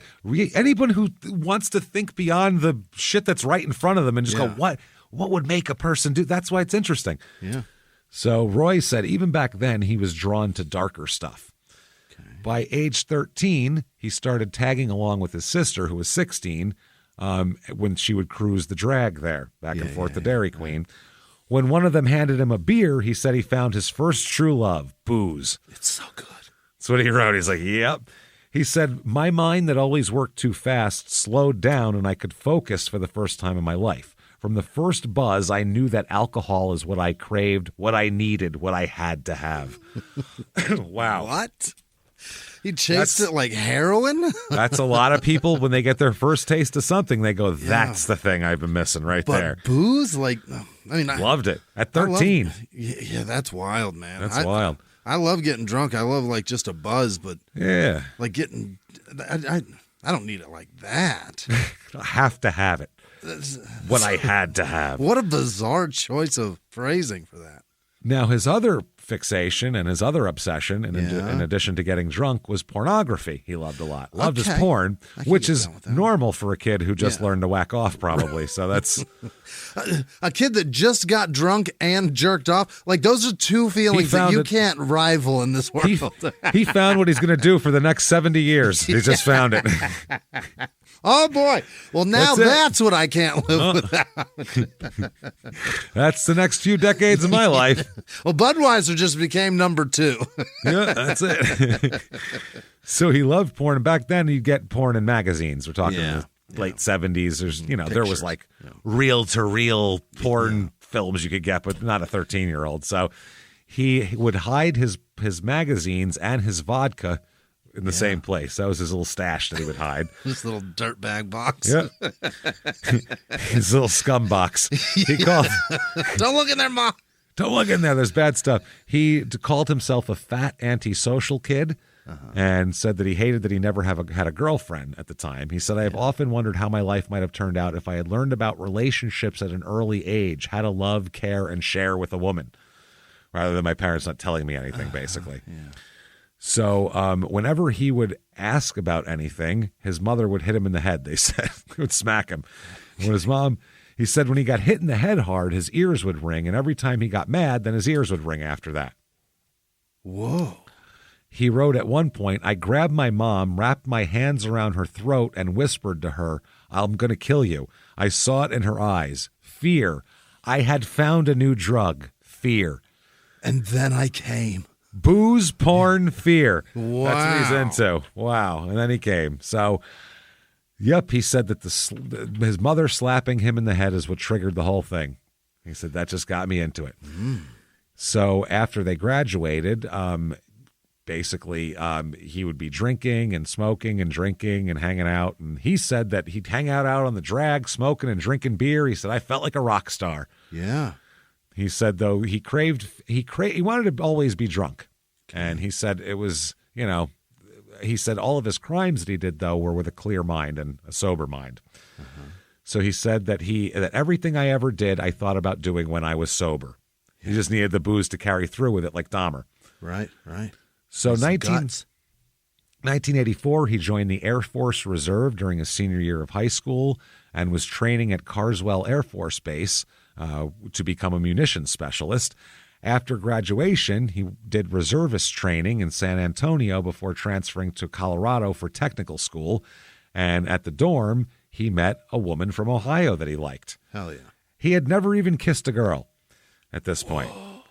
And he called it love at first sight. He said late one night they slow danced to Prince's Purple Rain. Really? Purple rain, purple rain. That's what I'm singing a Bob Seger voice. Purple rain, purple rain. You just wanted to hear if he's it. ever covered it. If he didn't, he blew it. That would have been great. That's good shit. So on the weekends, they would make love in a cheap motel. Really? He said it was the happiest time in his life. Yeah, he's singing a Bob Seger song. Yeah, he's singing Night Moves is what he's just singing. If you think for a second they were quote unquote making love, he was pig fucking her in there. I'm finally doing it. Hole. Yeah. Pig fucking in a shithole is different than making love. Yeah. So neither their commanding officers nor his parents liked this because after this, they get married. Uh-oh. They get married. Once training ended, he opted not to enlist in the Air Force. Really? But his wife did enlist in the Air Force. Oh. So she was us up. Yeah, she was assigned to a base on Guam in the island there. And after a few months, he ended up going there too. Oh. And he said, though, from the moment they were reunited, he knew something was wrong. He said it seemed like that the fire that had burned so hot in us had just cooled a little bit. Yeah, she's out in Guam hanging out with guys fucking... I think that's an actual Bob Seger song. I think it's called Fire Within or Fire Inside. It probably is, yes. I think you're right, as a matter of fact. That's so funny. Jesus, Bob Seger just has his stamp all over this shit. Bob Seger stink all over this bad boy. Bob Seger's stink is on this as much as this guy's DNA. All over it. As much as the DNA is on cigarette butts, Bob Seger's stink is on. Did they test Bob Seger's DNA? I don't think they did. So he said it seemed like the fire that had burned so hot just cooled a bit. Yeah. There was a story in her eyes that I could not read. Yeah. That's what he wrote. She's got another. She rented a small apartment, and at first things went well. They're both heavy drinkers, which was fun, drinking fuck. When she went skydiving with her friends, he would wait on the ground with a machete, slashing through the foliage when one of them would land in the jungle. He'd have it all get a path for him. Yeah. He got a on job. The ground like a fucking chicken like shit. A fucking idiot, yeah. He got a job at an insurance agency selling shit. Then everything was kind of gone. So as the weeks wore on, she was a little bit distant. They'd fight all the time. They're not fucking anymore, no matter how drunk they are. So he started to pray for the first time in years. And when things didn't improve, he said, God damn this shit. I am going to pledge my life to Satan. I've been fucking praying God did shit for me. What? He said there was just one problem in this whole thing. He wanted to pledge his life to Satan, but he realized once you think about the logistics of it, he said, how do you get in contact with the devil? Yeah. I can't get a hold of the motherfucker. I don't even know how to tell him I'm on his side. Anybody got his number? He said he realized he actually didn't know how to contact the devil. That's what he said. Yeah. He said, I had seen movies and it always seemed to start with candles. My wife had a house full of candles, so I gathered some up and lit them. Maybe the devil will come now. Yeah. He said, I got on my knees and I asked Satan to help me out of my situation. I prayed that I would give him my soul for my freedom. If I could only have known what consequences of my actions would bring my life, may God have mercy on my soul. So now he's claiming that Satan possessed him for the rest of this whole story. Okay. So he drank more and more and more. His sales commission shrank at work. Yeah. He started doing like shit. He basically, when he needed money now, he would basically use an office copy machine to forge company checks and just run them off and forge shit. Meanwhile, his wife's going out alone at night now, and he thinks she's having an affair. And he said that this was the moment that changed his life. He said, this was the fuel that I used to destroy my life. I just did not have the maturity or experience to overcome this kind of thing. So he moved back to Texas. Yeah. Divorce? Getting divorced. Okay. He said he stumbled off the plane so drunk I could barely walk. Hell yeah. Yep. And he said everything was the same back there. He said, but I wasn't the same person. Now I was broken. He went back to work for his father and eventually rented a small apartment. He asked people to start calling him by his first name. He's trying to reinvent himself. So he said, call me Joseph now. Yeah, rather than Scott. But nobody called him that. They just called him Scott. Yeah.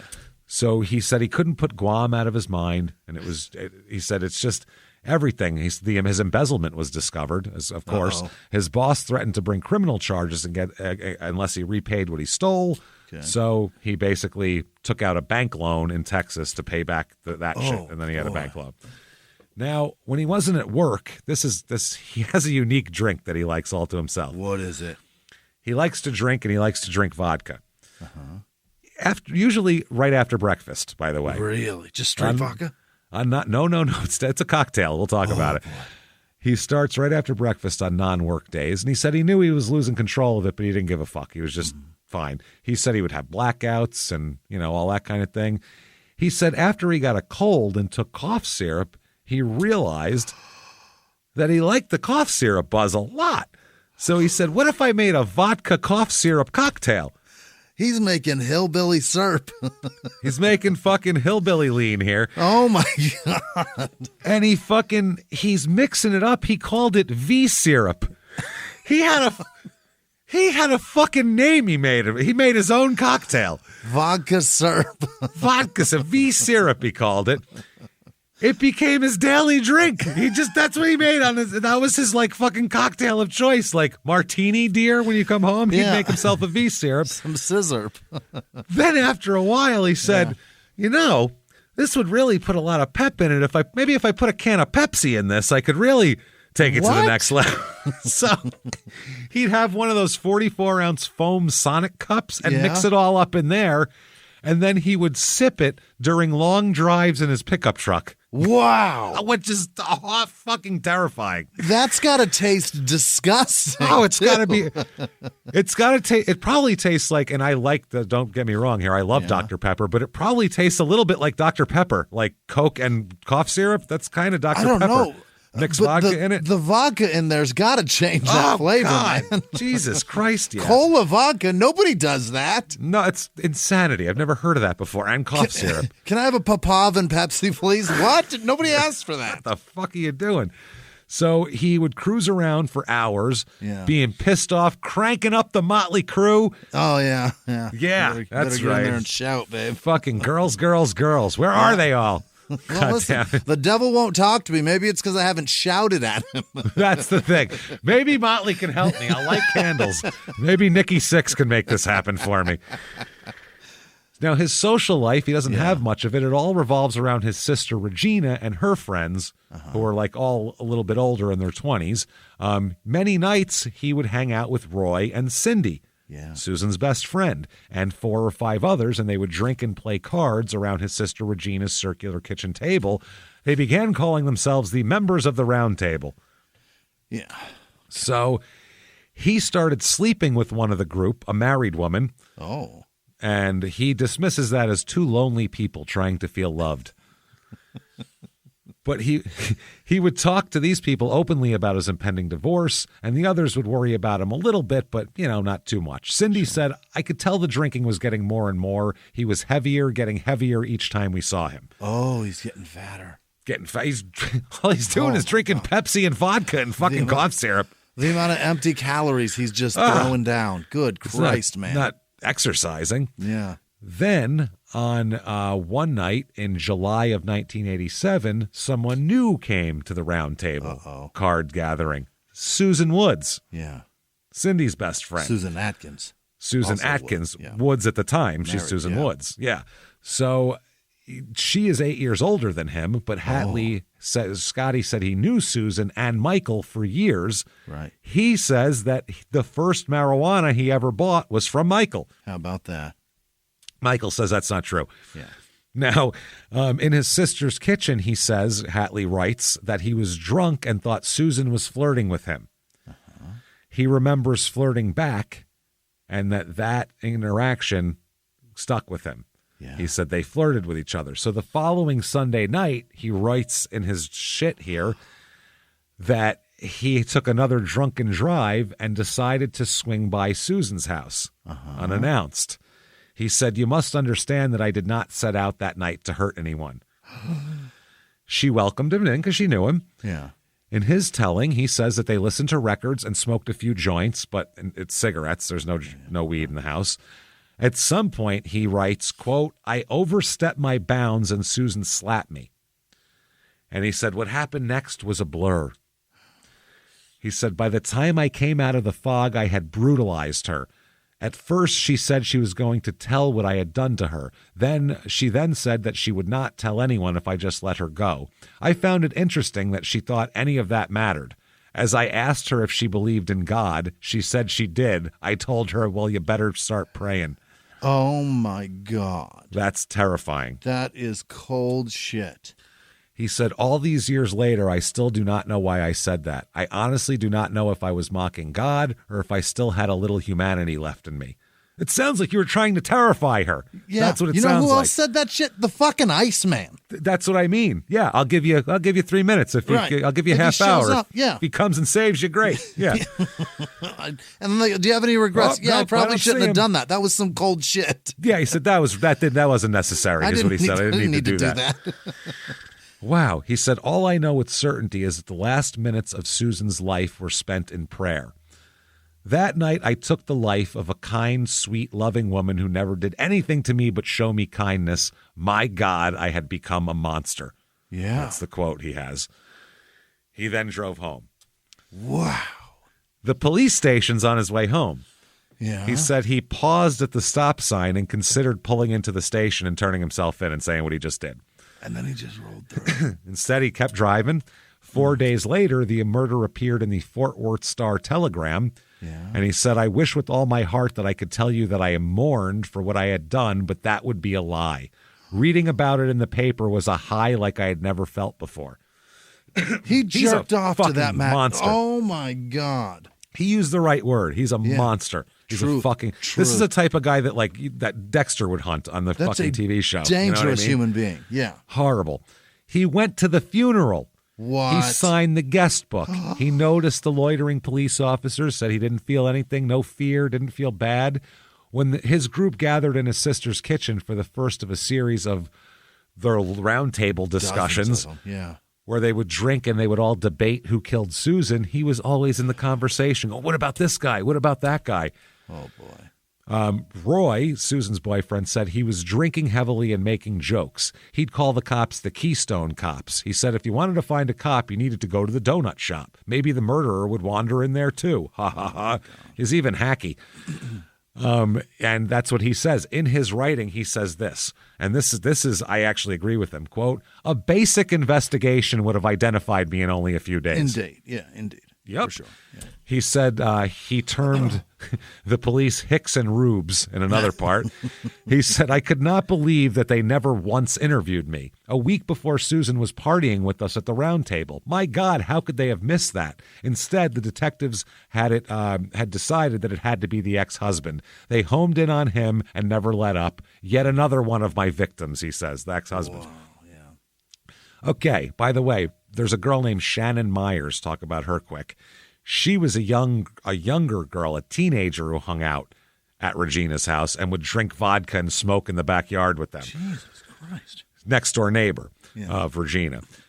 She's 15 at the time, and he noticed her there next door. You know, he's 20 or whatever, 18, and she's rebellious, and her family had just moved here from Arkansas. She spent a lot of her time, even though she was 15, partying at the university at Tarleton State there. Wow. at frat houses she goes to. Jesus. Her mother had given up trying to get her to stop doing shit. Yeah. She just did whatever she wanted. Right. So she befriended Hatley's cousin Melissa in the summer of 1987, who babysat Regina's 2 kids. Shannon started hanging out at the house. She remembers her first meeting with Hatley, who was 7 years older than her. Yeah. She said, he walked in and we kind of made eye contact and he just started paying attention to me. No one ever took the time to sit down and really talk to me. I was like, this is nice. They struck up a friendship, just good old porch conversation. Good old porch conversation. Yeah. I saw more of the sweeter, caring side of Scott than most did. Then one night he kissed her. She said, and we just started having a relationship right there. And the next day they had sex at the sister's house, at Regina's house. Lord. Yeah. Then they fell into a routine. Shannon would go out partying most nights. And then after she would she drove. She's 15. Wow. She would drive and park they drink and drive. They drive when they're 15. Parks her car back home. She would smell cigarette smoke and hear the clinking of ice in a glass. Like fucking Julian from the Trailer Park Boys. And that's my mating call. Yep, that's the Erath County mating call, or wherever the fuck it is. And that was signs that he was in the backyard waiting for her. Yeah. So she would wander over. They would have sex, often in one of Regina's bathrooms, she said. That was the big deal. Yeah. She said, looking back on it now, he was very controlling. When I'd leave, he'd ask, hey, where are you going? And I would tell him, and it was, what time are you going to be home? Controlling, he also wants to know when he's getting pussy, I think, is his thing. I got to schedule some. When am I going to molest this teenager? When am I going to molest this sophomore? Scheduling up that statutory rape. Yep. And Shannon had been sexually abused earlier. That's why she's doing all this, obviously, and acting out. She said, I needed to be loved, and Scott played on that. After sex, she said, he kept telling me that I'm special. I'm the special one. And that still today sends shivers through my spine. Yeah. Now, after a few weeks, Shannon's mom finds out. She wants to send something else through his spine, probably a fucking 44 caliber bullet, I would imagine. Yeah. The mother, this is, I would say, this is an understatement, but Shannon said she didn't like the age difference. No shit. Yeah. So Shannon's mother confronted Hatley in a Kmart parking lot. Oh, yeah. Think about the trashiness of this. We're going to confront you about fucking my 15-year-old daughter in a Kmart parking lot while you're drinking Pepsi, vodka, and cough syrup together. This whole thing is just, what the hell's going on here? And if you don't know what Kmart is, because it doesn't fucking exist anymore, it's one step below Walmart. Yeah, exactly. No shit. Walmart, but couldn't hack it in business. Right. It's out of business, Walmart. Yeah. He promised to end the relationship, and Shannon did as well, but they didn't. Right. Hatley started renting an apartment, and he and Shannon began just meeting at the apartment. Right. One night in September, Shannon took her white poodle, Dee Dee, to the apartment. She had sensed that Scott was under some kind of stress, and she speculates that it might have had to do with Susan's murder, and she didn't know that at the time. But then out of nowhere, the whole thing weird happened. They began to have sex, and he seemed more forceful and aggressive. She said she kind of backed away and was like, hey, stop, you're hurting me. And she remembers, quote, and well, as soon as I said stop, all hell broke loose. In his eyes was a coldness, and I was like, okay, what the heck's happening? He took a knife out and held it to my throat. Oh, my God. She said she didn't object out of concern that he might hurt the dog, who had started to growl because she was putting up a fight. And he's being aggressive. Yeah, and she said, me, 15-year-old me, I was worried about my dog. And then I finally pushed him off of me. I grabbed my dog and I ran out. So she starts power walking home when he pulls up alongside her in his pickup truck. He says, let me give you a ride. She said no, so he apologizes. Look, I'm really sorry. I don't know what got into me, blah, blah, blah. She said, and so I looked at him and I didn't see the anger in his face anymore, and so she got in the vehicle. Oh. In her driveway, she said, he looked at me and put his hand on my face and said, I'm sorry, I love you, and I said, love you back. Then she told her mother about the assault, and her mother insisted on going to the police. While being interviewed at the station, Shannon sensed the officer's skepticism once she heard that they had an ongoing consensual relationship, even though she's 15 and he's 22. That should be enough right there. She said that her reputation as being like a wild child around town, that's what they were treating her like. She's 15. She said they just viewed it as I was the crazy one. Unreal. But according to Hatley's journals, the police gave so little credence to Shannon's story that he didn't even have to contest the accusation. A police officer came to him and to visit him. He thought it was because he's being linked to the murder, and it didn't. He says in his writings that did not happen. What happened was the officer told me that there was this screwed up little girl, so I should stay away from her. Incredible. He was like, yo, really, bro to bro. Like, what are you kidding me? Stay away from that little trollop. She's going to ruin your life. Holy fuck. That's wild. So the police department wouldn't prosecute because the grand jury refused to indict. So Shannon cut off contact with Scott, though she continued to visit his cousin next door during the daylight hours when he was gone. Once she hadn't realized that he was in the house, and she overheard him arguing with his sister. She said they were having a conversation about, quote, well, you shouldn't have messed with her. And he goes, yes, but I love her. And she goes, but she's 15. It's illegal, dog. So the police visit, meanwhile, left Scotty paranoid that he's going to be arrested soon. He lived near the station and every day just watched the cop cars pull out and pull in and drive by his apartment and waited for them to come to his house. Yeah. He said he dreamed of taking Shannon on a cross-country crime spree a la Bonnie and Clyde. But we'll just do this together. And he said in his writing that she was initially receptive to this plan. Shannon. She says that's not true. According to Shannon, their only communication was a barrage of phone calls and letters. She said that he basically stalked me and she ignored him. 9 months go by after that.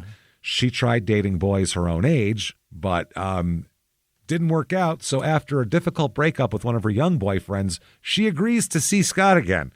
Good Lord. It was in July of '88, a year after Susan died. She said, I was over at Regina's house and he was already there. And he goes, hey, can I talk to you? I miss you. And I'm like, oh, I miss you too. She said, I didn't really trust him. I feared him a little bit. So, which when you're a kid, that's a weird. Yeah. So it's a rush, man. Yeah. Yeah. Because that's why she's a kid and an adult shouldn't take advantage of that and fuck them. That's gross. So Hatley called her at home one night. He kept saying, Shannon, I really want to see you tonight. I need to explain why I did that to you. And she said the 16-year-old me wanted answers. If you love me so much, why did you hurt me? So they meet in a laundromat parking lot. She said, the moment I climbed into his truck, I immediately knew I made a mistake. We drove off and he locked the door and goes, come over here and sit beside me. Oh, God. He said just the way he was talking to me was totally different. He had aggression in his voice. That's also how couples drive in pickup trucks in Texas, if you've seen Urban Cowboy. So he had aggression in his voice, and he was doing exactly what he told me. I was doing exactly what he told me because I was afraid. As they kept driving, he kept telling her they were destined to be together, and then she started to warm to him, and maybe he just doesn't know how to express his feelings. So she said, I'm just wanting to be loved and accepted, she said. So they pulled up to a roadside park south of town where he parked out of sight of the road. As soon as they got there, she said everything changed. He turned back to that night when he raped me with a knife, and the look in his eyes and everything, I knew I was in trouble. He pressed her to have sex. She refused, so he slapped her. She said they then got out of the truck and sat on a picnic table. He immediately started taking off my clothes, and we ended up having intercourse, and it was brutal. Oh, boy. He started hitting her so hard it knocked her unconscious. After she came to, she said she felt blood coming out of her ear. And she said he would take breaks of doing this to smoke cigarettes and get a drink. Then, thinking he would kill her and hide her body, she began tossing her things all around so the cops would find them. Yeah. A hairpin, her bra. She had a beret on that she tossed, hoping that the police might find them later. She just wanted to leave a trail. She said, I fought for my life there. Do you remember berets? Not a beret. She was wearing a beret. Really? Yeah, on her head. Okay, like a raspberry one, like that kind of beret? Yeah, like well, they danced to purple. No, that was, but it's the 80s. The kids were wearing berets for some reason. Yeah, I don't know why, but they, that was like, I don't know, who the fuck knows. Maybe kids in college were doing it. I'm not sure. So she said, I remember going in and out of consciousness and thinking, I'm not going to get out of here alive. She said there was this little tiny spring, and because it rained a few days before, it was a little muddy. She said, he took me by the water. Scott had a fascination with water and having sex in the bathroom. Does this sound familiar? Yeah. That's where he wanted to have sex every time at Regina's. He pushed her face into the little spring as he raped her again. Same thing. Yeah. Same exact thing. She said it went on like this for 6 hours. Oh, my God. She said, I knew I had to turn the tables on him in order to survive. I knew I had to convince him that I loved him. So eventually they got back into the truck. She sat as far away from him as she could. And he goes, no, I want you over here by me. And that was probably one of the scariest minutes of my life. Do I breathe? Do I don't breathe? I was scared to make a sound and scared to show my face, because if I showed my face, he's going to see the damage that he did to me. And if he saw the blood and bruises and realized the severity of what he'd done, she was scared that he wouldn't her stop. go. Yeah. He wouldn't let her go. He'd go, well, I can't, they're not going to sweep it under the rug this time. I beat the shit out of you. So she said, so I looked down real fast and he couldn't see the bruises. He couldn't see the swelling. And he was caressing the side of my face and he goes, are you okay? And I'm like, yeah, I'm okay. And I said, I just want to start my life with you.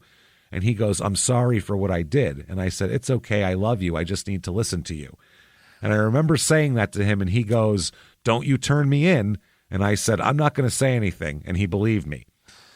He reached under the dashboard and turned on the ignition, drove her to the laundromat parking lot, and left her just before the sun rose. She said, I've never ran so fast in my life. She got home, ran to her stepfather, and they rushed her to the hospital. Now they're taking her story seriously, the cops. Yeah. Gee, if they would have taken them seriously the first time. The nurses administer a rape kit. By the way, none of them had ever done that before, so no one knew what they're fucking doing. They're reading instructions. Damn it.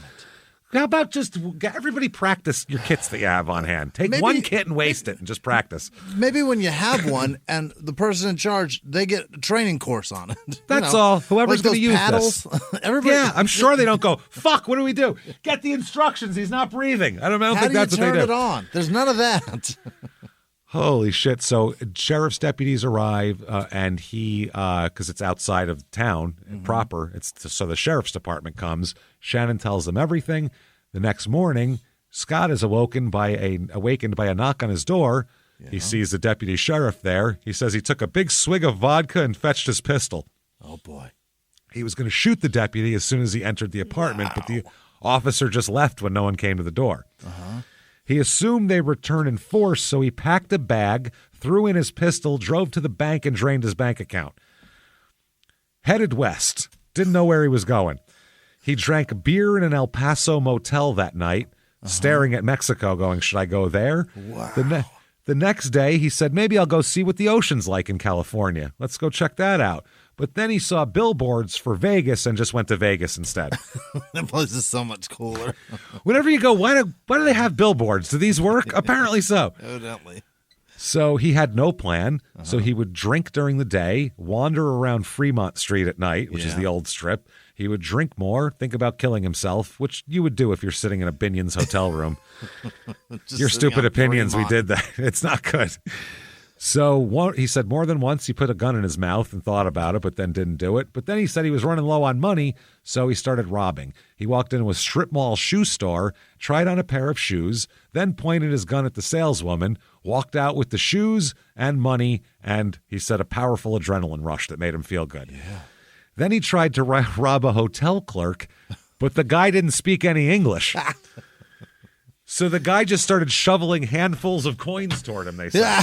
He was just shoveling coins at him. Take these quarters. They're yours. That's what we have, quarters. Yeah. Just take the quarters. So he was like, fuck. He was getting mad, and he said he was about to shoot him, but then someone approached the outside door, so he just took off. Yeah.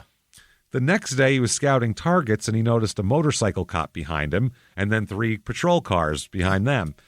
He drew his gun to his lap, he said. Oh, God. A helicopter is now hovering. Oh, boy. He said the patrol cars hit their lights. He heard a voice on the loudspeaker telling him to pull over. He pulled into a Denny's parking lot.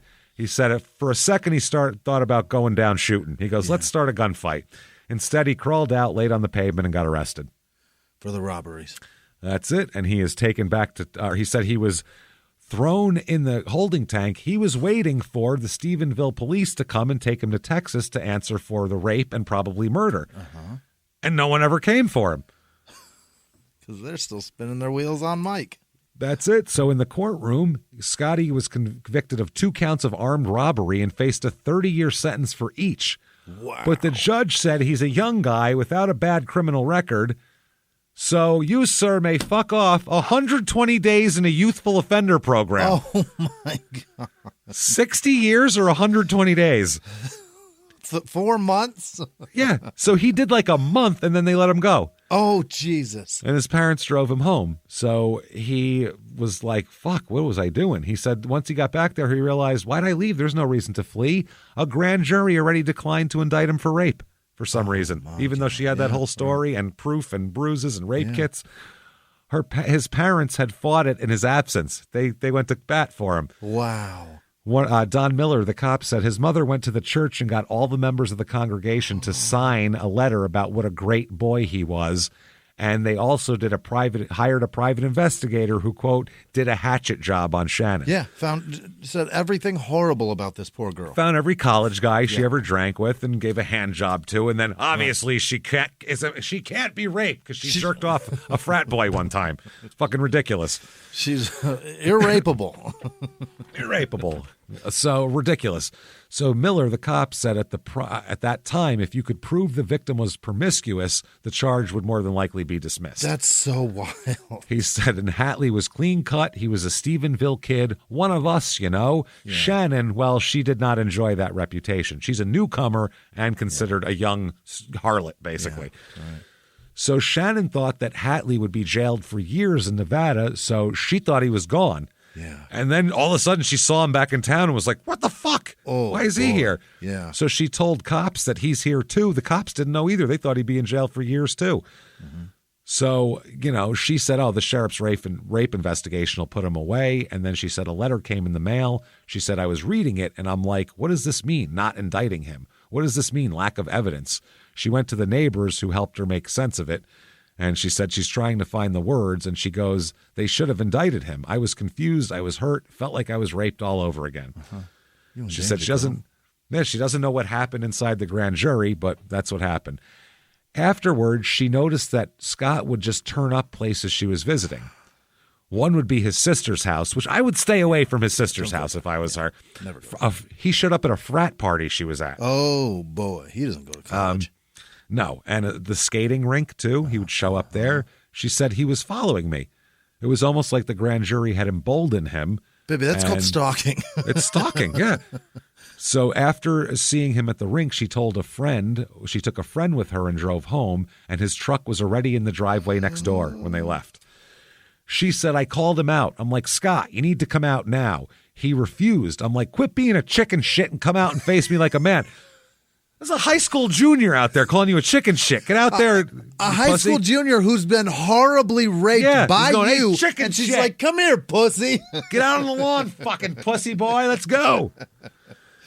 She said, I stood up to him that night. We had words out in the front yard, and I told him to stop. I'm like, you know what you did to me.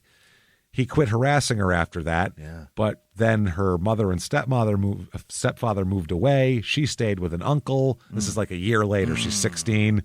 Then she got married to a local boy. Oh, boy. Just looking for something. That lasted a month and a half. Sure.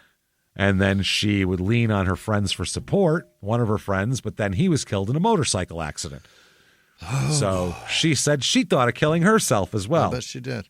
And instead, she fled and moved to Pasadena. Yeah.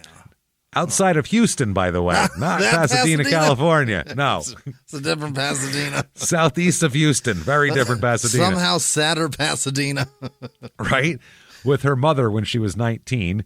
She did seek out professional counseling for years after that. She was in therapy, and she told herself that she's still alive. She's a survivor. She got the fuck out of Stephenville, and she can make it. And so she's doing much better now. I heard she invented Post-its. Yeah. She's doing great. She goes to her high school reunion and claims it. So Detective Miller, he says, hindsight, heck yeah, we should have known about Hatley. But in all the statements and all the reports we did, none of Susan Woods' friends ever mentioned he was in her circle. Okay. because he would go there, and he was like in between circles. He was a floater. Yeah, he just bounced around. The only red flag would have been if somebody in the sheriff's office would have listened to what Shannon was saying and really listened to her and correlated it over to Stephen Woods. He put me in fucking water and raped me. Right. Head dunked in water and raped me. But to my knowledge, no one ever did that. No one knew that they had ever met. I had no idea, and Donnie didn't either. So Hatley's back living with his parents, thinks he's gotten away with everything. But he does think there's like an imminent arrest coming, but they don't know about it. He moves to Nashville in 93, gets married. Him and his wife have 2 children. Oh, my God. Yeah. He becomes a truck driver like his older brother. Yeah. So now he's settled family man driving a truck. This scary rapist fuck is driving a truck. What does that say to you? Yeah. Dangerous. That's dangerous, man. He's bodies everywhere from here to fucking Kathmandu. For years he does. Yeah, literally. So here to Guam, there's going to be bodies. So he said that he drove long hours. He said he worked very hard. He said his dispatcher once asked him, why do you work so much? What are you running from? And he said, myself. Wow. Running from myself. Shit, man. That's some Bob Seger shit there. He said that out alone on the road, he said, I honed my skills at picking up broken women, mostly in roadside bars. He never gets arrested. He would take pills to stay awake on the road and ended up rear-ending another truck in Dallas, which led to his firing. He then took a job in Nashville at a grocery warehouse. It paid well, but you know, his past was still there. He said he was never able to get the murder out of his mind. He drank every night and at all hours on the weekends. His daughter was injured in a car accident and required extended bouts of physical therapy. His wife was diagnosed with multiple sclerosis and ends up in a wheelchair. So a tornado then damages their apartment complex. Yeah, you're cursed, motherfucker. This motherfucker deserves every bit of these curse. All of this shit. The people around him don't. That sucks, but he's doing this to everyone. It's trying to hit you. Rock and roll never forgets, motherfucker. Yeah, that's what it is. That's what it is, man.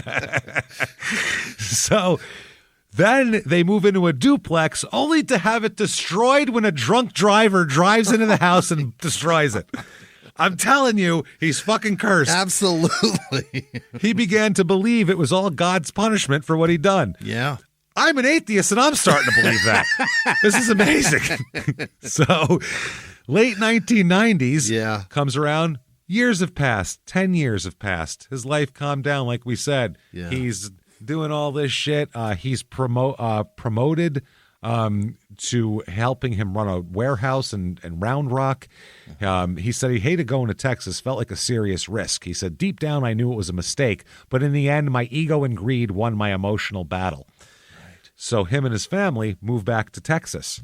Okay. They found a poolside apartment, but his drinking was fucking everything up, and him and his wife fought violently. I don't know how you fight violently from a wheelchair, but she does.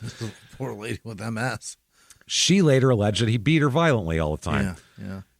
And by 2006, he's working nights and sleeping days, which is, you know, what he was doing in 2006 when he Miller had read the file on Shannon's rape and then tracked Hatley down in Round Rock. June 6th, 2006. Oh, my God. 19 years. They're driving the cops from Stephenville to Round Rock. Don Miller turned to his partner and said, make no mistake, the day is 6/6 of 06, and we're about to meet the devil himself. How about it? He asked police in Round Rock to bring him in for questioning, and they said the guy who popped in the interrogation room was a 40-year-old warehouse supervisor, 300 pounds, you know, short hair, matching mustache. Yeah. They told him why they'd come, and they said he seemed bored by it. He didn't seem concerned. Really? They said he comes in and tries to act calm, cool, and collected, nonchalant, which to me is a big red flag.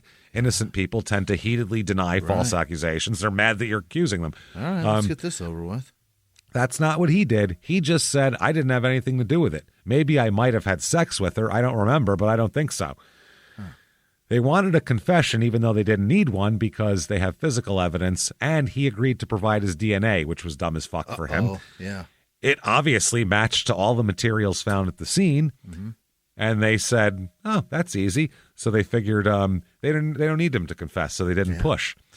When he was asked why your fingerprints were found at Susan's, He said, I don't know. He said, members of the round table. I don't know. We used to go from place to place. We probably were there a couple of times. At one point, a Round Rock officer took Miller aside and told him to keep talking. He said, keep him talking because his wife is considering charges of her own now that he's in here. So for the abuse, yeah.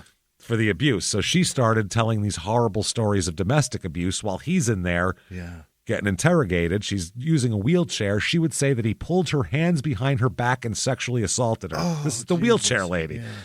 She said it's a vicious attack, and she even notes it on her calendar for that night. It reads, Scott beat the hell out of me, nosebleed, black eye, could barely breathe, and she claims he did this on a number of occasions. Oh, boy.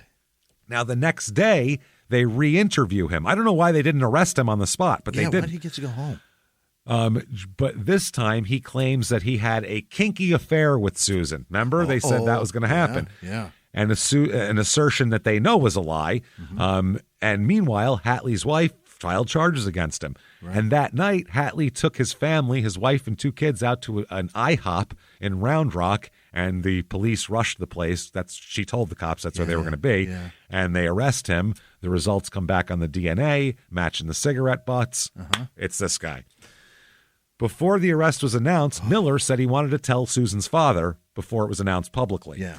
So he found him on the golf course. Miller said, we found the man who murdered your daughter. Yeah.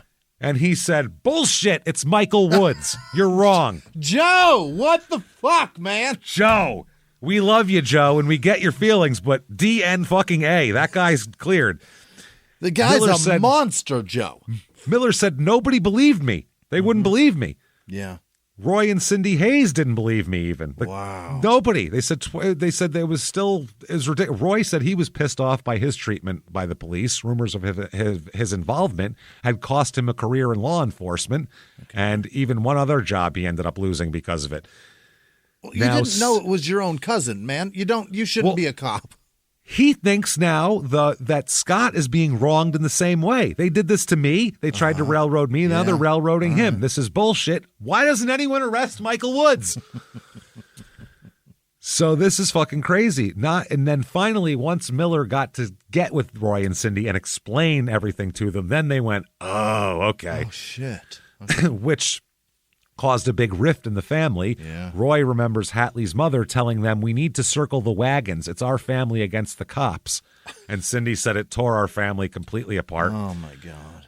Miller said, I always knew the case was solvable, but Hatley was never even on our radar. Unreal. Now, they end up, and we'll tell you how, but in his writings later on, they end up finding that how she was killed. It wasn't death by drowning in a bathtub. He suffocated her with the pillow. He did. He did. That's how he killed her. He said this, quote, I did not cry. I did not grieve. I was without any doubt evil to my core. Wow. Now, Michael was at a college class when Miller called him. And he'd already been cleared, but he said he still never felt safe. He said they were still going to come for him. He said he got the call, went outside. He said he broke down. He hadn't had a cigarette in a year, but his professor came out and gave him one. And he said, I needed it. I cried.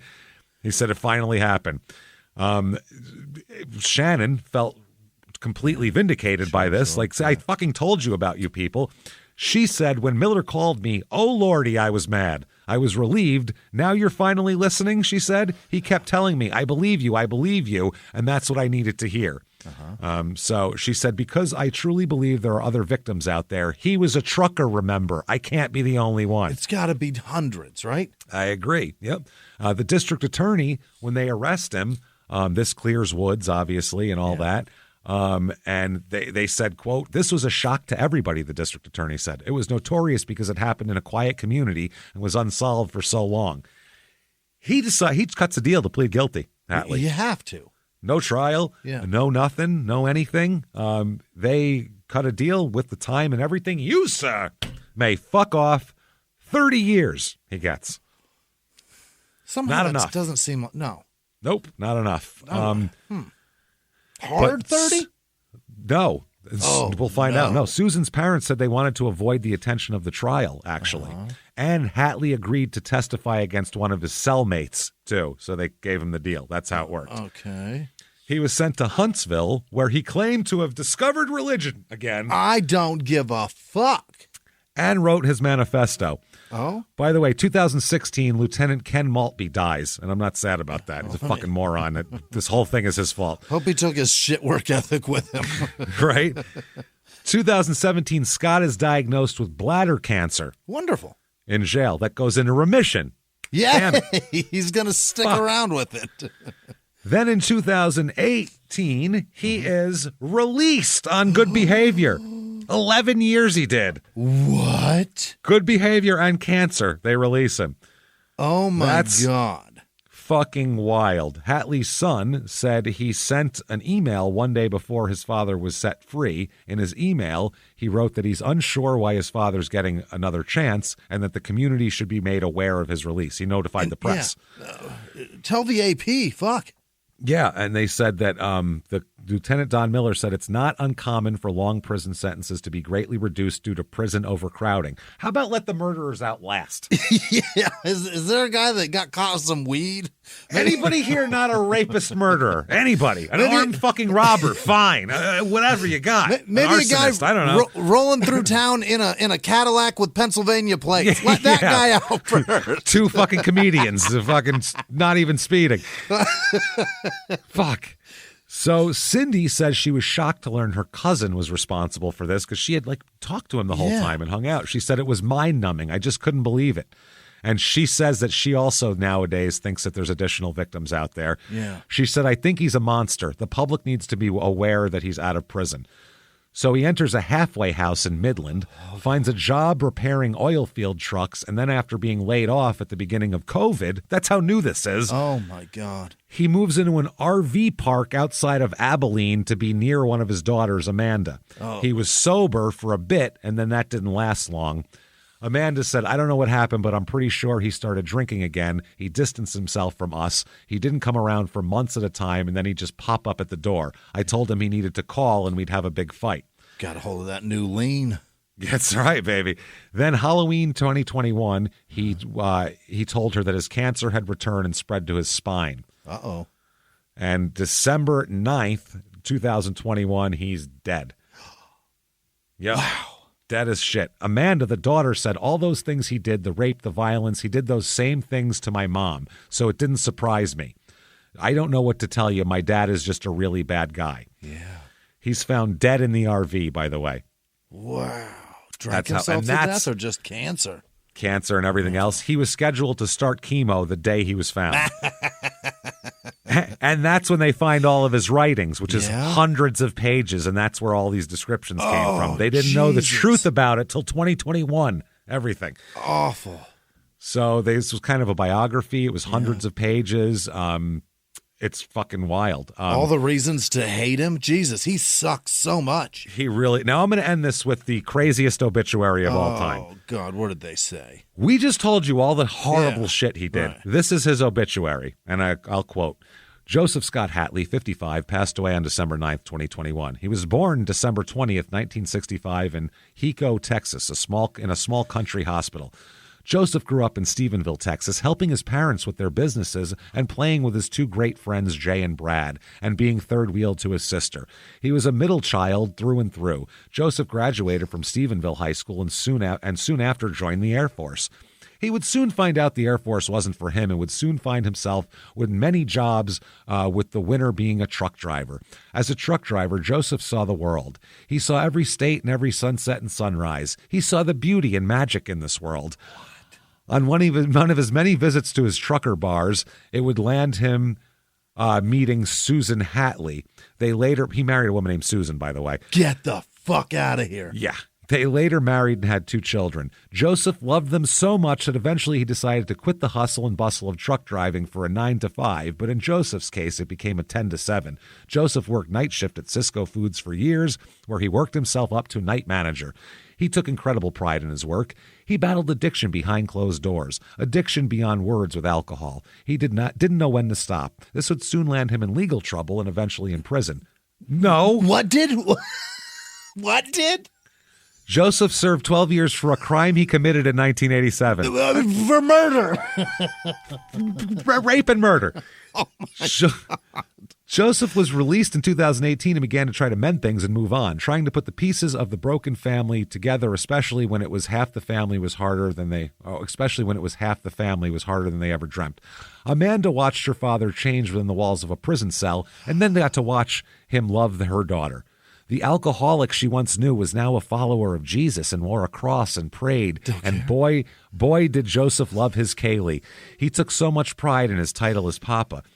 He received the diagnosis of stage 4 spinal cancer in November 2021 after only 3 years of being out of prison. In his pain, he chose to give Kaylee his last great memories. He attended her birthday, took her to see Christmas lights, and spent his last Thanksgiving with her.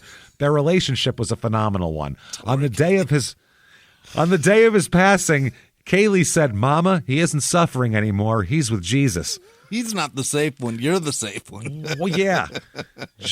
Holy shit. He survived by blah, blah, blah, blah, blah. There will be no funeral service. He will be cremated at his request. Joseph fought cancer so long for Kaylee. There's no doubt. You don't have to fight this world or your cancer anymore, Dad. Fly high. Oh, my God. Sink low to the fire below. Then the daughter has this long thing about this. My daddy lived a life very few people could fathom. For a long time, it was filled with secrecy and lies. Writes this whole thing about him losing my dad to cancer, and then at the end said, "Cancer stole my daddy. Cancer stole my daughter's grandfather. Cancer stole a great man who wanted to change this world after living and doing what he did." A great man? Cancer's the great equalizer in this case, my love. Jesus Lord. Something he regretted with every being in him. I will lead his change with a fire. I will make my daddy proud. I love you, Daddy. Unbelievable. Holy shit. That's Stephenville, Texas, everybody, and some wild shit. I mean, I guess everybody gets loved, but how do you look beyond all that to be able to love somebody so much? You were hating him because he was with the my head. I can't form words. I have no words. He raped your mom, lady. You said that repeatedly and violently. It's fucking crazy. I love you, Daddy. Fucking what? Boy. So anyway, there you go. That is Stephenville, Texas. If you like the show, get on whatever app you're on. Give us 5 stars. It really, really helps to leave a review and say something nice. I don't know why, but it does. So please do that. Get on there. Also, head over to shutupandgivememurder.com. September 20th. Get your tickets for Minneapolis State Theater. Yeah. Biggest show ever, everybody. Huge. Let's have the loudest Shut Up and Give Me Murder of all fucking time. At shutupandgivememurder.com. Then you should also follow us on social media at Small Town Murder on Instagram, Small Town Pod on Facebook, Murder Small on Twitter. You should definitely get Patreon. Patreon.com/crime in sports. Anybody, $5 a month or above, you get everything. Hundreds of back episodes of bonus stuff. New ones every other week. One crime in sports, one small town murder. This week we're going to talk about most inept teams of all time. Losers that we get to laugh at. That's fun. And then for Small Town Murder, all the crazy shit involved in the Chad Daybell, Lori Vallow crazy. It's a lot. Yeah. All what they believe in. We'll get into tons of that batshit stuff. So that's going to be a lot of fun. Patreon.com/crime in sports. And you get a shout out at the end of the show, which is right fucking now. Hey. Jimmie. Give me the names of the people who would never, ever, ever forgive us for raping and murdering people because they have common sense. Hit me with them right fucking now. This week's executive producers are Gary Howard, Laura Turner, and Taylor Areola. And her father, Stu Pedasso, James, if you could believe that. That's his name, Stu Pedasso. Stu Pedasso and Areola, I'm sure, is the real name, too. Taylor Areola, right, yeah. Great people. Taylor Nipples. Bastards. All right. Janice Hill and Liz Vasquez, thank you so much for everything you guys do. You're amazing. Other producers this week are Zeneb Benzura, Jason Milich, Dylan with no last name, Kelly Honan, Ezra Beamborn. Is that the Swedish chef? Ezra, yeah. Also, Jessica Tipple, Rob with no last name, Derek Higson, Irish Yankee, Cheddar 42, Mason Michelin, Adam and Evil, Marnice Willis, Karina Alonso, Rebecca Erickson, Funk Jew. All right. Funk Jew. Funk Jew. Daniel Di Pietro. Hey. Yeah. Jess Vickers, Chris Sutley, Vicky with no last name, Sherry Hubble, Paul Torme, maybe. Not So Silent Bob. Brian with no last name. Samantha Connolly. Valeria Sigala Migetto. Also Colton Migetto. Well, thank you. Valeria.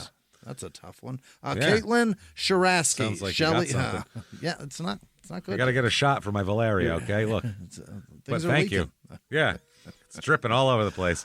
Shelly Brevick, Crystal with no last name, Gravestones 2, Jay Gochik, Robin L. Neal, Hayden Delano, Kristen Bryant, Nor Beckwith, Pamela Pergerson, Kimberly H., Brooke McMillan, Matt Dirk, Kenny Martin, Andrew Fjurk, LMC, Kyle Moser, maybe Mosier, RB Jr., Gabrielle Mosier, Heath Peters, Masaki Blossom, Ted with no last name, Holly J., Cameron Garber, Sophia Palace, Rachel P., Katie Vander Wood, Hannah Sullivan, Katie Hoffney, Katie, Jennifer Watts, Kay Sinclair, Victoria Worthen, Granny Rachel, Fell with no last name, Kim Bailey, Cat Parts, Pants. Oh, it's Cat Pants. Better than Cat Parts, Pants? I suppose. Yeah. Although try to put pants on a cat. Good luck. That's going to be hard. It's not easy. Sam Cannon, Nathaniel Osment, Jessica Hoffler, Trent Hickson, Brittany Cornell, that's what it is. Tabitha Howard, Anthony with no last name, no with a last name. That's what it is. Aiden Donahue maybe. Sick Boy 666, Rachel Papa. Maybe Popa. It's just one P. Debbie Deluxe, Sue Johnson, Hunter C., Brad Sullivan, Gordon Duncan, Chris with no last name, Andrea Kirkendall, Jared Aldi, Teresa Pritchett, Dawn with no last name, Annika's Blog, Bethany Vume, Kate Logam, Michael Mandela, Becky Barriger, Avia Stone, Jamie, I like the shoes, Jeremy. Like Richard Ramirez's shoes. His favorite pairing with his pants. Hot Wife CPL on the coast. I don't know what that is. Della Nelson. Those hot wives, they're terrific. Jeremy with no last name. Anne-Marie Fitzgerald. Gemini Pantoja, Pantoja maybe. Chad Dotreve Malak. Dotreve, what a great name. That's cool. I love that name so much. It was a character on King of the Hill, right? Bill Dotreve. That's correct. Halen Roberts, Cage, maybe Cage, Tarley, Run Bun, Barbara Kavakova, Barbara Kavakova. There we go. It's just an O rather than A. Sarah O'Connell, Jordan Thews, Lynette with no last name, Rebecca with no last name, Amy Herndon, Gretchen Pilgreen, Siobhan O'Donovan, Bot Steve-O. Yeah, I guess so. Chrissy Wilson and all of our patrons. You guys are fantastic. Thank you. Thank you so much, everybody, for all that you do for us. Honestly, we're just blown away. We can't thank you enough. So thank you for what you do for us. Keep coming back. Tell all your friends. Post on social media. Do your shit. Keep doing that. You want to follow us, shutupandgivememurder.com has our social media there. Do that. So from us and Bob Seger, of course, and the entire Silver Bullet Band, we will see you next week, everybody. Bye.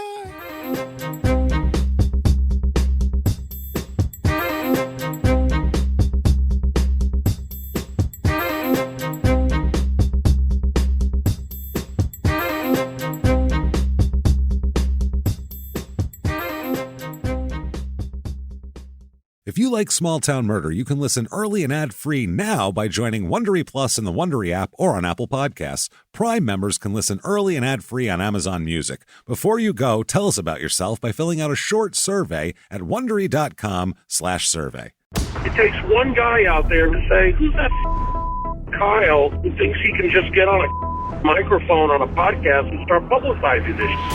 From iHeart Podcasts and Tenderfoot TV comes a new true crime podcast, Crook County.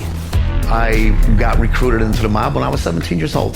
Meet Kenny, an enforcer for the legendary Chicago outfit. And that was my mission, to snuff the life out of this guy. He lived a secret double life as a firefighter-paramedic for the Chicago Fire Department. I had a wife and I had 2 children. Nobody knew anything. People are dying. Is he doing this every night? Torn between 2 worlds. I'm covering up murders that these cops are doing. He was a freaking crazy man. We don't know who he is, really. He is my father, and I had no idea about any of this until now. Welcome to Crook County. Available now. Listen for free on the iHeartRadio app, Apple Podcasts, or wherever you get your podcasts.